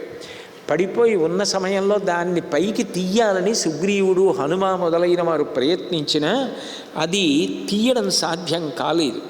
అప్పుడు రాముడే వెళ్ళి ఆ శక్తిని ఆయన గుండెల్లోంచి పైకి లాగుతుంటే రావణాసురుడు మాత్రం విడిచిపెట్టకుండా అది తీయకుండా నిగ్రహించడానికి రాముడి మీద అనేక బాణములు ప్రయోగిస్తున్నా ఏనుగు వర్షాన్ని ఎలా స్వీకరిస్తుందో అలా బాణములను స్వీకరిస్తూనే ఆ శక్తిని పైకి లాగి దాన్ని విరిచేసి రాముడు అవతల పడేశాడు. పడేసిన తర్వాత ఆ రామచంద్రమూర్తికి ఎనలేని కోపం వచ్చింది. ఆ కోపం వచ్చి ఆయన వెంటనే ప్రతిజ్ఞ చేశారు. అస్మిన్ ముహూర్తేన చిరాత్ సత్యం ప్రతిశృణోమి వహ అరావణం అరామం వా జగత్రక్షదవానరాః రాజ్యనాశం వనేవాసం దండకే పరిధావనం వైదేహ్యాశ్చ పరామర్శం రక్షోభిశ్చ సమాగమం. నేను ఈ ముహూర్తంలోనే ప్రతిజ్ఞ చేస్తున్నాను. ఇక రావణాసురుడు బ్రతికుండడానికి వీలు లేదు. ఘోరమైన యుద్ధం చేసి రావణుణ్ణి పరిమారుస్తాను. ఎవరి వలన నాకు రాజ్యం పోయిందో, ఎవరి వలన నేను దండకారణ్యం పట్టుకొని తిరగవలసి వచ్చిందో, ఎవరి వలన సీతమ్మ అపహరింపబడిందో, ఏ రాక్షసులు సీతమ్మని స్పృశించిన కారణం చేత నేను మనసులో ఇంత పరివేదన పొందానో అటువంటి రాక్షసుల నాయకుడైనటువంటి ఆ రావణుణ్ణి పరిమార్చి తీరుతాను అని చెప్పి వాలిని వధించి సుగ్రీవుణ్ణి పట్టాభిషిక్తుణ్ణి చేసి ఇంత వానర సైన్యాన్ని తీసుకుని ఈ దక్షిణ దిక్కుకొచ్చి సేతువుని నిర్మించి సముద్రాన్ని దాటి ఎవరి కోసం ఇక్కడికి వచ్చానో ఆ దుర్మార్గుడైనటువంటి రాక్షసుడు కంటపడ్డాడు. ఆ రావణుణ్ణి విడిచిపెట్టను అని మీరు ఎందుకు యుద్ధం చేస్తారు, ఇక యుద్ధం చెయ్యకండి, రాముడి యుద్ధం అంటే ఏమిటో చూడండి ఇంకా అని ఆ వానరుల్ని ఉద్దేశించి స్వస్థాః పశ్యస దుర్ధర్ష యుద్ధం వానరపుంగవాః ఆసీనాః పర్వతాగ్రేషు మమేదం రావణస్య చ అద్య రామస్య రామత్వం పశ్యంతు మమ సంయుగే త్రయో లోకాః స గంధర్వాః స దేవాః సర్షిచారణాః అద్య కర్మ కరిష్యామి యల్లోకాః స చరాచరాః స దేవాః కథయిష్యంతి యావద్భూమిర్ధరిష్యతి సమాగమ్య సదాలోకే యథాయుద్ధం ప్రవర్తితం. మీరు పర్వత శిఖరం మీద కూర్చొని రామరావణ యుద్ధాన్ని చూడండి. ఈ భూమి ఉన్నంతకాలం రామరావణ యుద్ధం అంటే అట్లా ఉంటుంది. ఇక దాంతో పోల్చడానికి వేరొక యుద్ధం లేదు అని చెప్పుకునేటట్టుగా నేను యుద్ధం చేస్తాను. ఇక ఉంటే రాముడు ఉండాలి, లేకపోతే రావణుడు ఉండాలి. రాముడైనా ఉంటాడు, రావణుడైనా ఉంటాడు, ఇద్దరూ ఉండడం అన్న మాట మాత్రం ఉండదు. అటువంటి యుద్ధం చేస్తాను, మీరందరూ కూడా కూర్చుని చూడండి అని చెప్పి రక్తపు మడుగులో పడినటువంటి ఈ లక్ష్మణస్వామిని చూస్తే నాకు బాధ కలుగుతోందని భయంకరమైనటువంటి యుద్ధాన్ని ప్రారంభం చేశాడు. ఆ యుద్ధాన్ని ప్రారంభం చేసి పరంపర కింద ఆగకుండా కురిపిస్తున్నటువంటి ఆ బాణముల ధాటి ఎలా ఉందంటేట, అకస్మాత్తుగా ఒక నల్లటి మబ్బొచ్చి పెనుగాలి వస్తే చెట్లన్నీ కూలిపోయి భవనాలు పడిపోయి ప్రాణులన్నీ ఎగిరిపోయి ఎట్లా ఉంటుందో అట్లా వదిలిపెట్టాడు బాణాలు ఆ కోపంలో. ఆ వదిలిపెట్టేటప్పటికీ రావణాసురుడు దిక్కుతోచక గాలి తగిలితే మేఘం ఎలా చెదిరిపోతుందో అలా రథం తీసుకుని భయపడి యుద్ధభూమిని విడిచిపెట్టి పారిపోయాడు. అంత భయంకరమైనటువంటి యుద్ధం చేసి రక్తపు మడుగులో పడి ఉన్నటువంటి ఆ లక్ష్మణస్వామిని చూసి విశేషమైన బాధ పొంది దేశే దేశే కళత్రాణి దేశే దేశే చ బాంధవాః తంతు దేశం నపశ్యామి అత్ర భ్రాత సహోదర. ఏ దేశానికి వెళ్ళినా బంధువులు దొరుకుతారు, స్నేహితులు దొరుకుతారు, భార్య దొరుకుతుంది, కానీ తోడపుట్టినవాడన్నవాడు మాత్రం ఈయనే.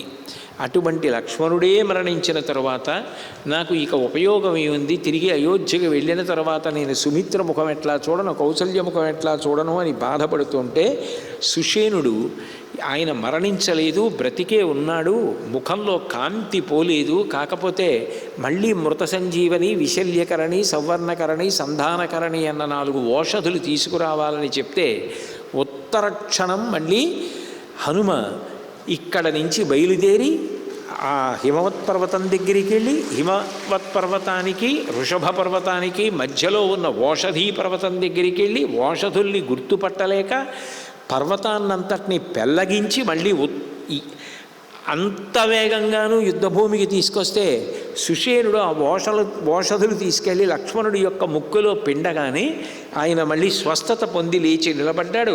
ఎంతో ఆనందపడ్డారు అందరూ కూడా. అప్పుడు లక్ష్మణస్వామిని చూసి రాముడు అంటాడు, నహిమే జీవితేనార్థ సీతాయా చాపి లక్ష్మణ కోహిమే విజయేనార్థ తై పంచత్వమాగతే. లక్ష్మణ, నీకే ఏదైనా జరగకూడనిది జరిగితే నాకు ఈ రాజ్యంతో కానీ సీతమ్మతో కానీ పనే ఉందయా అంటాడు. అహం తు వధమిచ్చామి శీఘ్రమస్య దురాత్మన యావదస్తం నయ యాత్యేష కృతకర్మా దివాకర.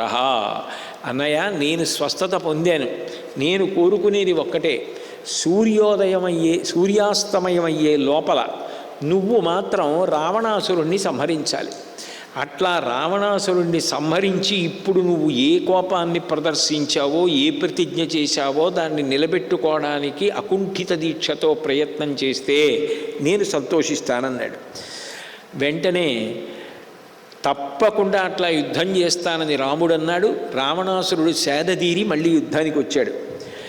ఇద్దరి మధ్య యుద్ధం జరుగుతోంది. రావణాసురుడు గొప్ప రథంలో కూర్చొని యుద్ధం చేస్తున్నాడు. రాముడు భూమి మీద, నేల మీద నిలబడి యుద్ధం చేస్తున్నాడు. దేవతలు, యక్షులు, గంధర్వులు, కిన్నెరులు, కింపురుషులు, సిద్ధులు, రాక్షసులు అందరూ పైన నిలబడి ఉన్నారు. నిలబడి యుద్ధం చూస్తున్నారు. ఆ చూస్తున్నప్పుడు అందులో దేవతలు, గంధర్వులు, కిన్నరులు ఒక మాట అన్నారు, భూమౌ స్థితస్య రామస్య రథస్తస్య చ రక్షసః న సమం యుద్ధమిత్యాహు దేవగంధర్వ కిన్నరాః. రావణాసురుడు రథంలో నిలబడి యుద్ధం చేస్తున్నాడు, రాముడు మాత్రం నేల మీద నిలబడి యుద్ధం చేస్తున్నాడు. ఇది అన్యాయం. చేస్తే ఇద్దరూ రథంలో నిలబడి యుద్ధం చేయాలి, లేదా ఇద్దరు నేల మీద నిలబడి యుద్ధం చేయాలి. రాముడు నేల మీద, రావణుడు రథంలోనూ కూర్చుని యుద్ధం చేయడం మర్యాదగా లేదని చెప్పుకుంటున్నారు. అది విన్నాడు ఇంద్రుడు. ఆయన కూడా వచ్చి చూస్తున్నాడు, రావణ సంహారం అవుతుందేమో, రాముడు యుద్ధం చేసి మట్టు పెడతాడేమోనని. ఇక వీళ్ళు చెప్పిన మాట యథార్థమే. రాముడేమో నేల మీద, ఆయనేమో రథంలోనూ యుద్ధం చేయడం బావులేదు అని చెప్పి వెంటనే మాతలిని పిలిచి తన రథాన్ని తీసుకెళ్ళి రాముడికి ఇమ్మన్నాడు. మాతలి ఔదల దాల్చి, మాతలి అంటే ఇంద్రుడి యొక్క సారథి, నేను ఈ రథాన్ని తీసుకెళ్ళి రామచంద్రమూర్తికి ఇస్తానని ఆ రథాన్ని తీసుకెళ్తున్నాడు. అది ఎంత గొప్పగా ఉంటుందంటే, తత కాంచన చిత్రాంగ కింకిణీ శతభూషిత తరుణాదిత్య సంకాశో వైదూర్యమయకూబర సరస్వై కాంచనాపీడై యుక్త శ్వేతప్రకీర్ణకై హరిభి సూర్యసంకాశై హేమజాల విభూషితై రుక్మవేణుధ్వజ శ్రీమాన్ దేవరాజరథోవర దేవరాజేన సందిష్టో రథమారుహ్యమాతలి అభ్యవర్తత కాకుత్స అవతీర్య త్రివిష్టపాత్. ఎంత గొప్ప రథం అంటే అది తథ కాంచన చిత్రాంగ. దాని చక్రాల మీద అంతా కూడా బంగారముతో చేయబడినటువంటి చిత్రములు రచింపబడి ఉన్నాయి. కింకిణీ శతభూషిత, 100 చిరుగంటలు కట్టబడ్డాయి. అంటే రథం నడుస్తున్నప్పుడు అంత మంచి ధ్వని వస్తుంది. తరుణాదిత్య సంకాశో, ఉదయిస్తున్న సూర్యబింబం ఎంత పచ్చటి వర్ణంతో ఎంత శోభతో ఉంటుందో అటువంటి వర్ణంతో ఉంది. వైదూర్యమయ కూబర, పైన ఉండేటటువంటి నిలువు స్తంభమంతా కూడా వైడూర్య మణుల చేత తాపడం చేయబడి ఉంది. సదశ్వై, గొప్ప గుర్రాలు, ఆ ఆకుపచ్చటి గుర్రాలు పూంచబడి ఉన్నాయి. కాంచనాపీడై, ఎక్కడ చూసినా కూడా గుర్రాల ఒంటి నిండా కూడా ఆభరణాలు తొడగబడి ఉన్నాయి. అట్లాగే శిరోభూషణములు కూడా దానికి పెట్టబడి ఉన్నాయి. యుక్త శ్వేత ప్రకీర్ణకై, తెల్లని చామరాలు రథంలో పెట్టబడి ఉన్నాయి. అది రాజలాంఛనం చామరం. అందులో పట్టాభిషేకం చేసినప్పుడు చామరానికి చాలా గౌరవం, చాలా విలువ. చామరం ఎందుకు వేస్తారంటే విశేషం ఏమిటంటే భగవంతుడికి చాలా ప్రీతి కల్పించేవి జంతు ప్రపంచం నుంచి వస్తుంటాయి. కస్తూరి మృగం దగ్గర నుంచి కస్తూరి వస్తుంది, అలాగే పునుగు పిల్లి నుంచి పునుగు వస్తుంది. చామరీ మృగం యొక్క వెంట్రుకలంత గొప్ప, అసలు వెంట్రుక దూష్యం. కానీ చామరీ మృగం యొక్క వెంట్రుకలు కుచ్చుకట్టి అది ఆ తెల్లటి చామరాన్ని కానీ భగవంతుడికి వేస్తే ఆయన బడలికకి ఉపశాంతి పొందుతట. అందుకే ఆ భగవంతుడికి చామరం వేయడం అనేటటువంటిది అంత గొప్ప సేవగా కీర్తింపబడుతుంది. అందుకే చూడండి, ఆయనకి బడలిక ఉంటుంది. ఎందుకనంటే ఇంతమంది మధ్యలో కూర్చుని అన్ని నదుల స్నానాలు, అన్ని సముద్రాల నీటి స్నానం, ఒక పక్క మంత్రభాగం, ఒక పక్క ఆయనకి ఆ శరీరానికి డసిపోవడం, ఇంత ఊరేగింపు, ఇన్ని ఉంటాయి. అది తొలగిపోవాలంటే ఏం చేస్తారంటే చామరం వేస్తారు. చామరం వేస్తే ఆయన అంత ప్రీతి పొందుతట, అంత ప్రసన్నుడవుతట. అందుకని యుక్త శ్వేత ప్రకీర్ణకై, తెల్లటి చామరాలు ఆ రథంలో ఏర్పాటు చేయబడి ఉన్నాయి. హరిభిహి సూర్య సంకాశై, సూర్యుడితో సమానమైనటువంటి ఆకుపచ్చటి గుర్రాలు ఉన్నాయి. హేమజాల విభూషితై, బంగారు జరి ఆ రథమంతా కూడా కప్పబడి ఉంది. రుక్మవేణు ధ్వజ, బంగారు వెదురు ధ్వజం ఏర్పాటు చేయబడింది.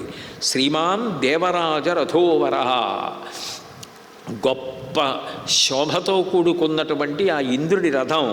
దేవరాజేన సందిష్టో రథం ఆరుహ్య మాతలి, రామచంద్రమూర్తి కోసమని ఆ మాతలికి ఇచ్చి ఆ రథాన్ని పంపించాడు. అభ్యవర్తత కాకుత్స అవతీర్య త్రివిష్టపాత్, స్వర్గలోకం నుంచి ఆ రథాన్ని భూమి మీదగా పంపించారు. మాతలి ఆ రథాన్ని తీసుకుని రాముడి దగ్గరికి వచ్చి, ఇదం ఐంద్రం మహచ్చాపం కవచం చాగ్నిసన్నిభం శరాహ ఆదిత్య సంకాశాః శక్తిశ్చ విమలా శివా. రామచంద్ర, నీకు ఇంద్రుడు ఈ రథాన్ని పంపించాడు, దీనితో పాటుగా ఒక గొప్ప ధనస్సుని పంపించాడు, ఇంద్రధనస్సుని. అట్లాగే కవచం చాగ్నిసన్నిభవం, అగ్నిహోత్రుడు ఎలా వెలుగుతుంటాడో అటువంటి ప్రకాశం కలిగినటువంటి కవచాన్ని పంపించాడు. శరాహ ఆదిత్య సంకాశాహ, సూర్యుడు ఎట్లా వెలుగుతుంటాడో అటువంటి బాణములను పంపించాడు. శక్తిశ్చ విమలా శివ, నిర్మలమైనది మంగళప్రదమైనది శక్తి అనబడేటటువంటి ఆయుధాన్ని కూడా పంపించాడు. కాబట్టి వీటిని నువ్వు స్వీకరించి యుద్ధం చేయవలసినది అని చెప్పాడు. చెప్పగానే రామచంద్రమూర్తి ఆ రథానికి ప్రదక్షిణం చేసి ఆ రథం ఎక్కారు. మీరు రామాయణ సంస్కృతి, రామాయణాన్ని చూస్తే రాముడు ఎక్కడైనా పవిత్రమైనవి కనపడితే ప్రదక్షిణం చెయ్యకుండా ఉండడు. ప్రదక్షిణం చేసిన తరువాతే, ఆ గౌరవం చూపించిన తరువాతే కార్యాన్ని చేస్తాడు. అంటే ప్రదక్షిణం చేసి నమస్కారం చేసి అప్పుడు రథం ఎక్కాడు. అప్పుడు రామరావణ యుద్ధం ప్రారంభమైంది. అందులో రాముడు గాంధర్వాస్త్రాన్ని ప్రయోగిస్తే రావణాసురుడు గాంధర్వాస్త్రాన్ని ప్రయోగించాడు. రాముడు దైవాస్త్రాన్ని ప్రయోగిస్తే రావణుడు దైవాస్త్రాన్ని ప్రయోగించాడు. రాముడు ఏ అస్త్రాన్ని ప్రయోగిస్తే రావణాసురుడు కూడా అదే అస్త్రాన్ని ప్రయోగించి నిగ్రహిస్తున్నాడు. చిట్ట చివరికి రావణుడు రాక్షసాస్త్రాన్ని ప్రయోగించాడు. అందులోంచి భయంకరమైనటువంటి సర్పములు పుట్టాయి. కొన్ని అస్త్రాలు ఒకేలా ఇద్దరు ప్రయోగిస్తారు, కానీ వాళ్ళ అభిమతాన్ని బట్టి అందులోంచి వస్తాయి. అదే ఇంద్రజిత్ ప్రయోగిస్తే అందులోంచి అనేకమైన ఆయుధములు వస్తాయి. ఇప్పుడు ఇందులోంచి నిప్పులు కక్కుతున్నటువంటి పాములు కొన్ని వేల పాములు బయలుదేరి ఆకాశ మార్గంలో రాముడిని గ్రహించడానికి వస్తున్నాయి. వెంటనే రాముడు గారుత్మతాస్త్రాన్ని ప్రయోగించాడు. అన్ని గరుడ పక్షులు బయలుదేరాయి ఆకాశంలో. అవన్నీ కూడా ఈ పాములన్నింటినీ కూడా పడగొట్టేశాయి. రావణాసురుడు ఆయనకుండేటటువంటి తెగింపు, ఆయనకుండేటటువంటి పౌరుషం ఆయనకుంటుంది, లేకపోతే రామరావణ యుద్ధం ఎందుకు అవుతుంది? ఆయన ఒక్కసారి విశేషమైన ఆగ్రహం పొందాడు. ఇప్పటికీ 3 పర్యాయములు రాముడి చేతిలో ఓడిపోయి తరిమి కొట్టబడి యుద్ధభూమిని విడిచిపెట్టి వెళ్ళిపోయాడు. ఆ అక్కసు మనసులో పెట్టుకొని రాముడు నన్ను తరిమి కొడుతున్నాడని అస్త్రాన్ని ప్రయోగించి మాతలిని కొట్టాడు. తర్వాత అంత గొప్ప రథం యొక్క ధ్వజాన్ని ఛేదించాడు. రథశిఖరం యొక్క పైభాగం ఊడిపోయేటట్టుగా కొట్టాడు. అశ్వాలను కొట్టాడు. ఆ రావణాసురుడు పుంజుకున్నటువంటి వీర్య పరాక్రమాల్ని చూసి ఆ రోజున సూర్యవంశానికి చెందినవాడు కదా రాముడు, ఏమిటి యుద్ధం, రాముణ్ణి ఆక్రమిస్తున్నాడు రావణాసురుడు, రాముడికి ఆపద కలగదు కదా అని సముద్రం గూర్నిల్లి ఎంతెత్తు లేచిందంటే సూర్యుడిని తాకుతుందా, బాధతో వెళ్ళి సూర్యుడితో మాట్లాడుతుందా అన్నట్టుగా లేచేయట కెరటాలు. అట్లాగే సూర్యమండలం దగ్గర ఒక మొండెం తోకచుక్క కనబడ్డాయి. అంటే రావణాసురుడి యొక్క యుద్ధం అంత గొప్పగా చేశాడు. దేవ గంధర్వ చారణ దానవ సిద్ధులందరూ కూడా ఆకాశంలో నిలబడిన వారు దిగులు చెందారు, రాముడికి ఆపద కలగదు కదా అని. ఇక్ష్వాకు వంశీయుల యొక్క నక్షత్రం విశాఖ. ఆ నక్షత్రాన్ని అంగారకుడు ఆక్రమిస్తే ఎటువంటి పరిస్థితి కలుగుతుందో అటువంటి పరిస్థితి ఏర్పడింది. రావణాసురుడు మైనాక పర్వతం రథంలో కూర్చుంటే ఎలా ఉంటుందో అట్లా బంగారు ఆభరణాలతో మెరిసిపోతున్నాడు. రాముడు ఆ రావణుడు ప్రయోగిస్తున్నటువంటి బాణముల ధాటికి తిరిగి బాణములను కూడా సంధించలేని స్థితికి వెళ్ళిపోయాడు. రాముడికి ఎక్కడ లేని కోపం కలిగింది. ఈ సంక్లిష్ట స్థితికి ఆ రావణాసురుడు చూపిస్తున్నటువంటి పరాక్రమానికి ఆయనకి ఆగ్రహం కలిగింది. ఆయనకంత కోపం వచ్చేటప్పటికీ సకల భూతములు కూడా వణికిపోయేట. ఆ యుద్ధాన్ని అందరూ ఆకాశంలో నిలబడి చూస్తూ దేవతలు అంటున్నారు, రామ జయించు, రామ జయించు, రామ జయించు నరుస్తున్నారు. ఒక పక్క నుంచి అసురులు ఆకాశంలో నిలబడి రావణ జయించు, రావణ జయించు, రావణ జయించు నరుస్తున్నారు. ఇంచుమించుగా ఇక యుద్ధభూమిలో వానరులు రాక్షసులు యుద్ధం చేయడం ఆపేశారు. దిక్కుమాలిన యుద్ధం, మనం దెబ్బలాడుకోవడం ఎప్పుడైనా కొట్టుకుంటాం, ఇటువంటి యుద్ధం మళ్ళీ చూసే అవకాశం ఎప్పుడు వస్తుంది? రామరావణ యుద్ధం అంటే రామరావణ యుద్ధమే.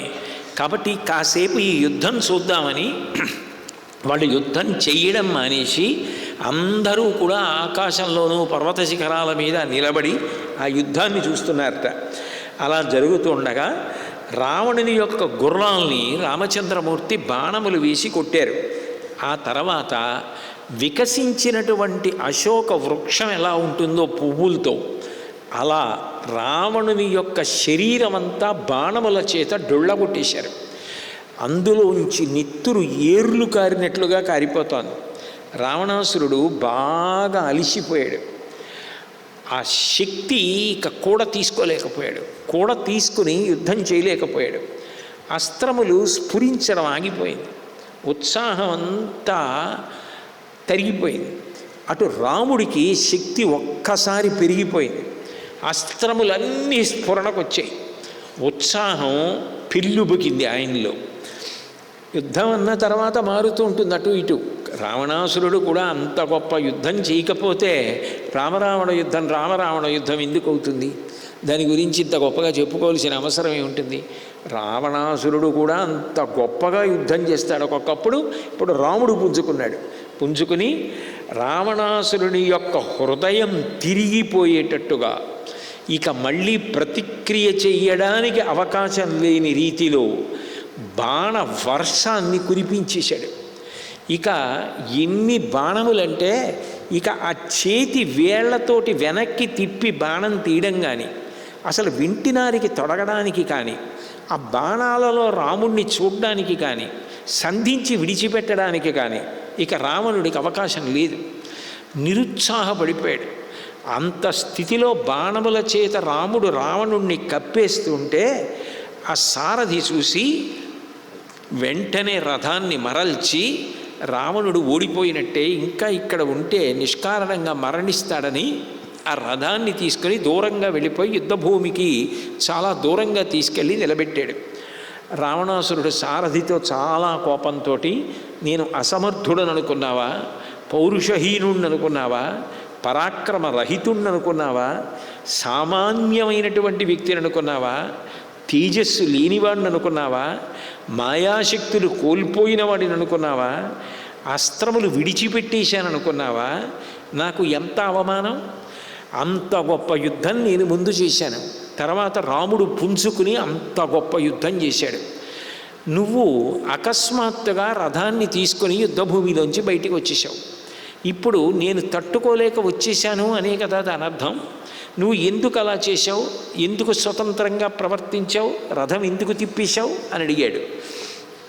అడిగి ఇది కేవలం నన్ను అవమానించడానికైనా చేసి ఉండాలి, లేదా శత్రువు వలన నీకు ఏదో లంచమైనా అంది ఉండాలి.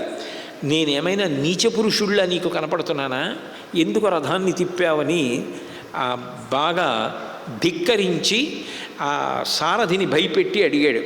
ఆ సారథి స్వస్థతతో రావణాసురుడికి జవాబు చెప్తూ, నేను భయపడలేదు, నా ఆలోచన చెడిపోలేదు, నేను ఎవ్వరి దగ్గర లంచం తీసుకోలేదు, నేను పొరపాటు కూడా పడలేదు, నీ మీద స్నేహాన్ని వదిలిపెట్టేసినంత హీనుణ్ణి కూడా నేను కాదు, నేను మీరు చేసినటువంటి సత్కారాలు మరిచిపోయిన వాణ్ణి కాదు. గతంలో మీరు ఎన్ని యుద్ధాలలోనో నన్ను సారథిగా తీసుకుని వెళ్ళి ఆ యుద్ధాలలో గెలిచినప్పుడు ఎన్ని సత్కారాలు చేశారో, ఎన్ని బహుమానాలు ఇచ్చారో నాకు జ్ఞాపకం ఉంది. నేను చాలా తక్కువ బుద్ధి కలిగినటువంటి అనార్యుడను అని నువ్వు అనుకుంటున్నావు రావణ, కానీ నేను అటువంటి వాడను కాను. పరాక్రమంలో నీ యందు సుముఖత్వం లేదు. యుద్ధం జరుగుతున్నప్పుడు సారథి చాలా జాగ్రత్తగా వెనక ఉన్నటువంటి రధికుణ్ణి చూసుకుంటూ ఉండాలి. ఆయన ఎట్లా ఉన్నాడు, గుర్రాలు బడలిపోయాయా, నేల సమతలంగా ఉందా, ఎత్తుపల్లాలుగా ఉందా, శత్రువు బాగా పుంజుకున్నాడా, దగ్గరకు వెళ్ళచ్చా, దూరంగా రథాన్ని ఉంచాలా, బాణప్రయోగానికి అనువుగా ఎటువైపుకి తిప్పాలి, ఈ విషయాలు చూసుకుంటూ 1000 కళ్ళతో రథాన్ని నడపవలసి ఉంటుంది. నేను నీ రక్షణ కొరకే రథాన్ని అంత జాగ్రత్తగా తిప్పాను. ఆ సమయంలో నీ యందు పరాక్రమంలో ఏ సుముఖత్వము లేదు, అసలు నీకు ఉత్సాహమే లేదు, నీ మనసంతా కూడా వడిలిపోయింది. ఇంకా నేను కానీ రథాన్ని అక్కడ ఉంచితే నువ్వు బాణప్రయోగం చెయ్యలేవు. శత్రువు కంటే ఆధిక్యము నీ యందు ఉన్నంతసేపు రథాన్ని ఎదురుగుండా ఉంచవచ్చు. రాముడు అగ్నిహోత్రం పెరిగినట్టు పెరిగిపోతున్నాడు, నువ్వు తిరిగి బాణప్రయోగం చేయలేకపోతున్నావు. అంత ఆధిక్యంలో నీ శత్రువు ఉన్నాడు, క్షణక్షణానికి నువ్వు తరిగిపోతున్నావు. ఆ పైన గుర్రాలు చూస్తే అంత పెద్ద యుద్ధం జరుగుతున్న కారణం చేత పూర్వం ఎప్పుడూ ఎవ్వరూ చెయ్యని యుద్ధం, అసాధారణమైన యుద్ధమైన కారణం చేత గుర్రాలన్నీ కూడా బడలిపోయాయి. ఎంత బడలిపోయాయంటే ఎప్పుడూ లేనిది. పెద్ద వర్షధారలు పడిపోతుంటే ఆవు అటు ఇటు కదలలేక తల ఎత్తి దీనంగా వర్షంలో ఎట్లా చూస్తుందో గుర్రాలు అట్లా చూస్తున్నాయి. సారథి దేశకాలములు తెలిసి ఉండాలి, ఎటువంటి సమయంలో రథాన్ని నిలబెట్టాలి, ఎటువంటి సమయంలో రథాన్ని తీసుకెళ్ళిపోవాలి తెలియాలి. అట్లాగే ఏ ప్రదేశంలో రథాన్ని నిలబెట్టచ్చు, ఏ ప్రదేశానికి రథాన్ని తీసుకెళ్ళిపోతే లోపల ఉన్నటువంటి రథి కొంచెం విశ్రాంతి తీసుకుని మళ్ళీ పుంజుకుంటాడో కూడా తెలిసి అటువంటి ప్రదేశానికి తీసుకెళ్ళిపోవాలి. లేకపోతే వెంటబడి వేసారించి పడగొడతారు. కాబట్టి అట్లా తీసుకెళ్ళగలిగినటువంటి సమర్థుడై ఉండాలి. లోపల కూర్చున్న వ్యక్తి దీనుడై ఉన్నాడా, ఉత్సాహంగా ఉన్నాడా, అలసి ఉన్నాడా అని గుర్తించగలగాలి. నువ్వు బాగా బడలిపోయావు, నీ యందు ఏ ఉత్సాహము లేదు, నువ్వు చాలా దీనుడిగా ఉన్నావు. రథం ఎత్తుపల్లాలలో ఉందేమో నేను చూసుకోవాలి, సమప్రదేశంలో ఉందా చూడాలి. శత్రువు యందు ఏమైనా లోపాలు ఉన్నాయా నువ్వు గుర్తించి కొట్టగలవా అన్నది చూడాలి. రాముని యందు ఒక్క లోపం కనపట్టలేదు. నెయ్యి పోసే కొద్దీ అగ్నిహోత్రం ప్రజ్వరిల్లినట్టు ప్రజ్వరిల్లుతున్నాడు. ఆ సమయంలో రథాన్ని దగ్గరకి తీసుకెళ్ళలేను. దూరంగా ఉంచినా ప్రయోజనం లేదు, పక్కకి తిప్పినా ప్రయోజనం లేదు. నువ్వు చూస్తే విశేషమైన అలసట పొంది ఉన్నావు. నీ యందు ఉత్సాహము కొరవడిపోయింది. అప్పుడు నేను స్వతంత్రించి నిన్ను రక్షించుకోవడానికి రథాన్ని కొంచెం దూరంగా తీసుకురాకపోతే, నువ్వు విశ్రాంతి తీసుకోకపోతే నీకు అస్త్రములు స్ఫురించవు. అప్పుడు ప్రమాదం ఏర్పడుతుంది. సారథిగా యుద్ధభూమిలో నాకు ఆ స్వాతంత్రం ఉంది, నాకు ఆ అధికారం ఉంది. అందుకే నేను రథాన్ని తిప్పి దూరంగా తీసుకొచ్చి నీ బడలిక తీరడానికి ఏర్పాటు చేశాను తప్ప నేను కృతజ్ఞుడను కాను, నువ్వు చెప్పినట్టుగా విశ్వాసము లేనివాడను కాను. నేను ప్రవర్తించిన విధానాన్ని చూసి నువ్వు పరిశీలించవలసింది, నువ్వు ఎట్లా చెప్తే అట్లా చేస్తానన్నాడు. ఆయన చెప్పిన దానికి ఎంతో సంతోషించి రావణుడు నువ్వు చెప్పినది యథార్థమే అంటే పైకి దబాయించాడు, కానీ రాముడితో యుద్ధం చెయ్యలేక అంత నిస్పృహకి లోనైపోయాడు. కాబట్టి నువ్వు పక్కకి తీసుకురావడం మంచిదైందని హస్తాభరణం తీసి సారథికి బహూకరించి ఇప్పుడు మళ్ళీ వెడదాం యుద్ధానికి అన్నాడు. అప్పుడు ఆ సారథి అన్నాడు, ఆజ్ఞాపయ యథాతత్వం వక్షస్య అరినిషూదన తత్కరిష్యామ్యహం వీర గతాన్ రుణ్యేన చేతసా. నువ్వు ఎట్లా చెప్తే అట్లా చేస్తాను ప్రభు, మీ రుణం తీర్చేసుకుంటాను అన్నాడు. ఒక్కొక్కసారి ఒక్కొక్క మాట అనుకోకుండా నోటి వెంట వచ్చేస్తుంది. ఇప్పటి వరకు అటువంటి సారథి ఉండడం రావణాసురుడి యొక్క అదృష్టం. మీరు ఏం చెప్తారో చెప్పండి, మీరు ఎట్లా చెప్తే అలా చేద్దాం. మళ్ళీ యుద్ధానికి వెడదామా, అంతఃపురానికి వెళ్ళిపోదామా, మీరు ఏది చెప్తే అది చేస్తా, మీ రుణం తీర్చేసుకుంటానన్నాడు. రుణం తీర్చేసుకోవడం అన్న మాట ఎప్పుడు వస్తుంది?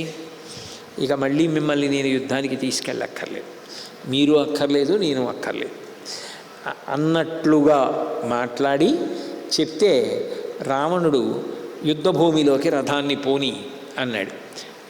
కానీ కొంత బడలిక తీరాలి కదా. కొంత బడలిక తీరి రావణాసురుడు రావాలంటే మళ్ళీ రేపు సాయంకాలం 6 అవ్వచ్చు.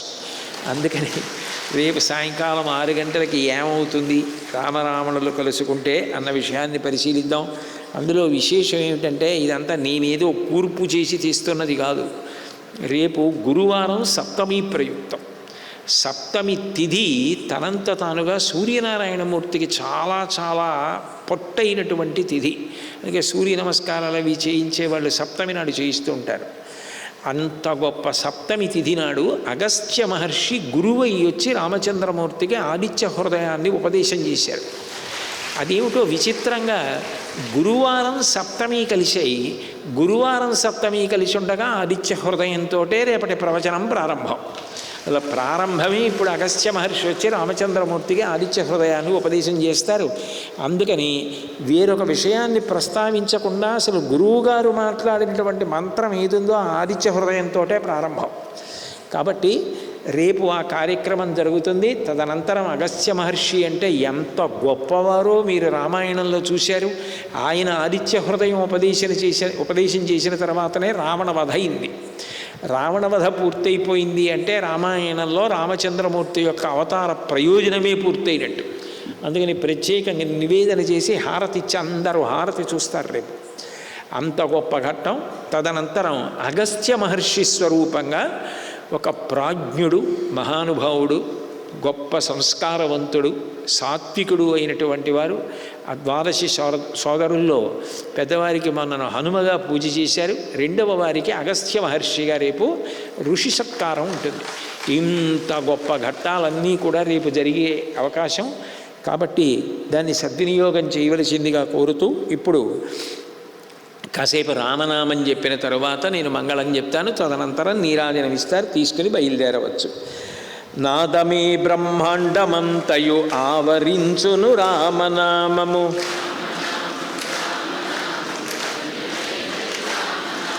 రాక్షసులను తరిమి కొట్టిన నామమే శ్రీరామనామము.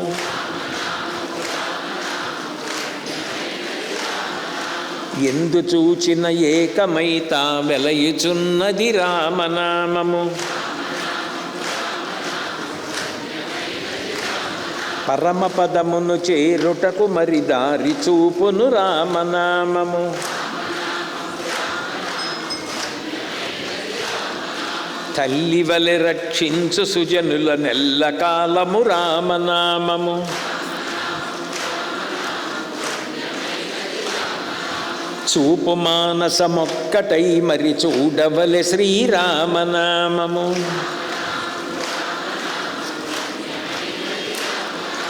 చిత్తశాంతిని కలుగ చేసెడి చిత్స్వరూపము రామనామము. కోటి జన్మల పాపమెల్లను రూపుమాపును రామనామము. గోచరంబగు జగము లోపల గోప్యమైనది రామనామము. నీవు నేనను భేదమేమియు లేక ఉన్నది రామనామము. దారి నొంటిగా నడచు వారికి తోడు నీడే రామనామము.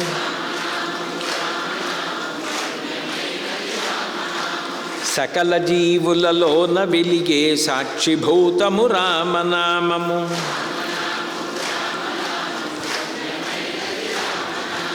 రామనామము రామనామము రమ్యమైనది రామనామము.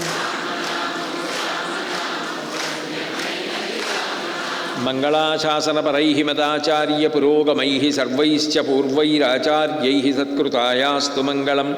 మంగళం కోసలేంద్రాయ మహనీయ గుణాత్మనే చక్రవర్తి తనూజాయ సర్వభౌమాయ మంగళం. ఉమాకాంతాయ కాంతాయ కామితార్థప్రదాయినే శ్రీగిరీశాయ దేవాయ మల్లినాథాయ మంగళం. సర్వం శ్రీ ఉమామహేశ్వర పరబ్రహ్మార్పణమస్తు. స్వస్తి.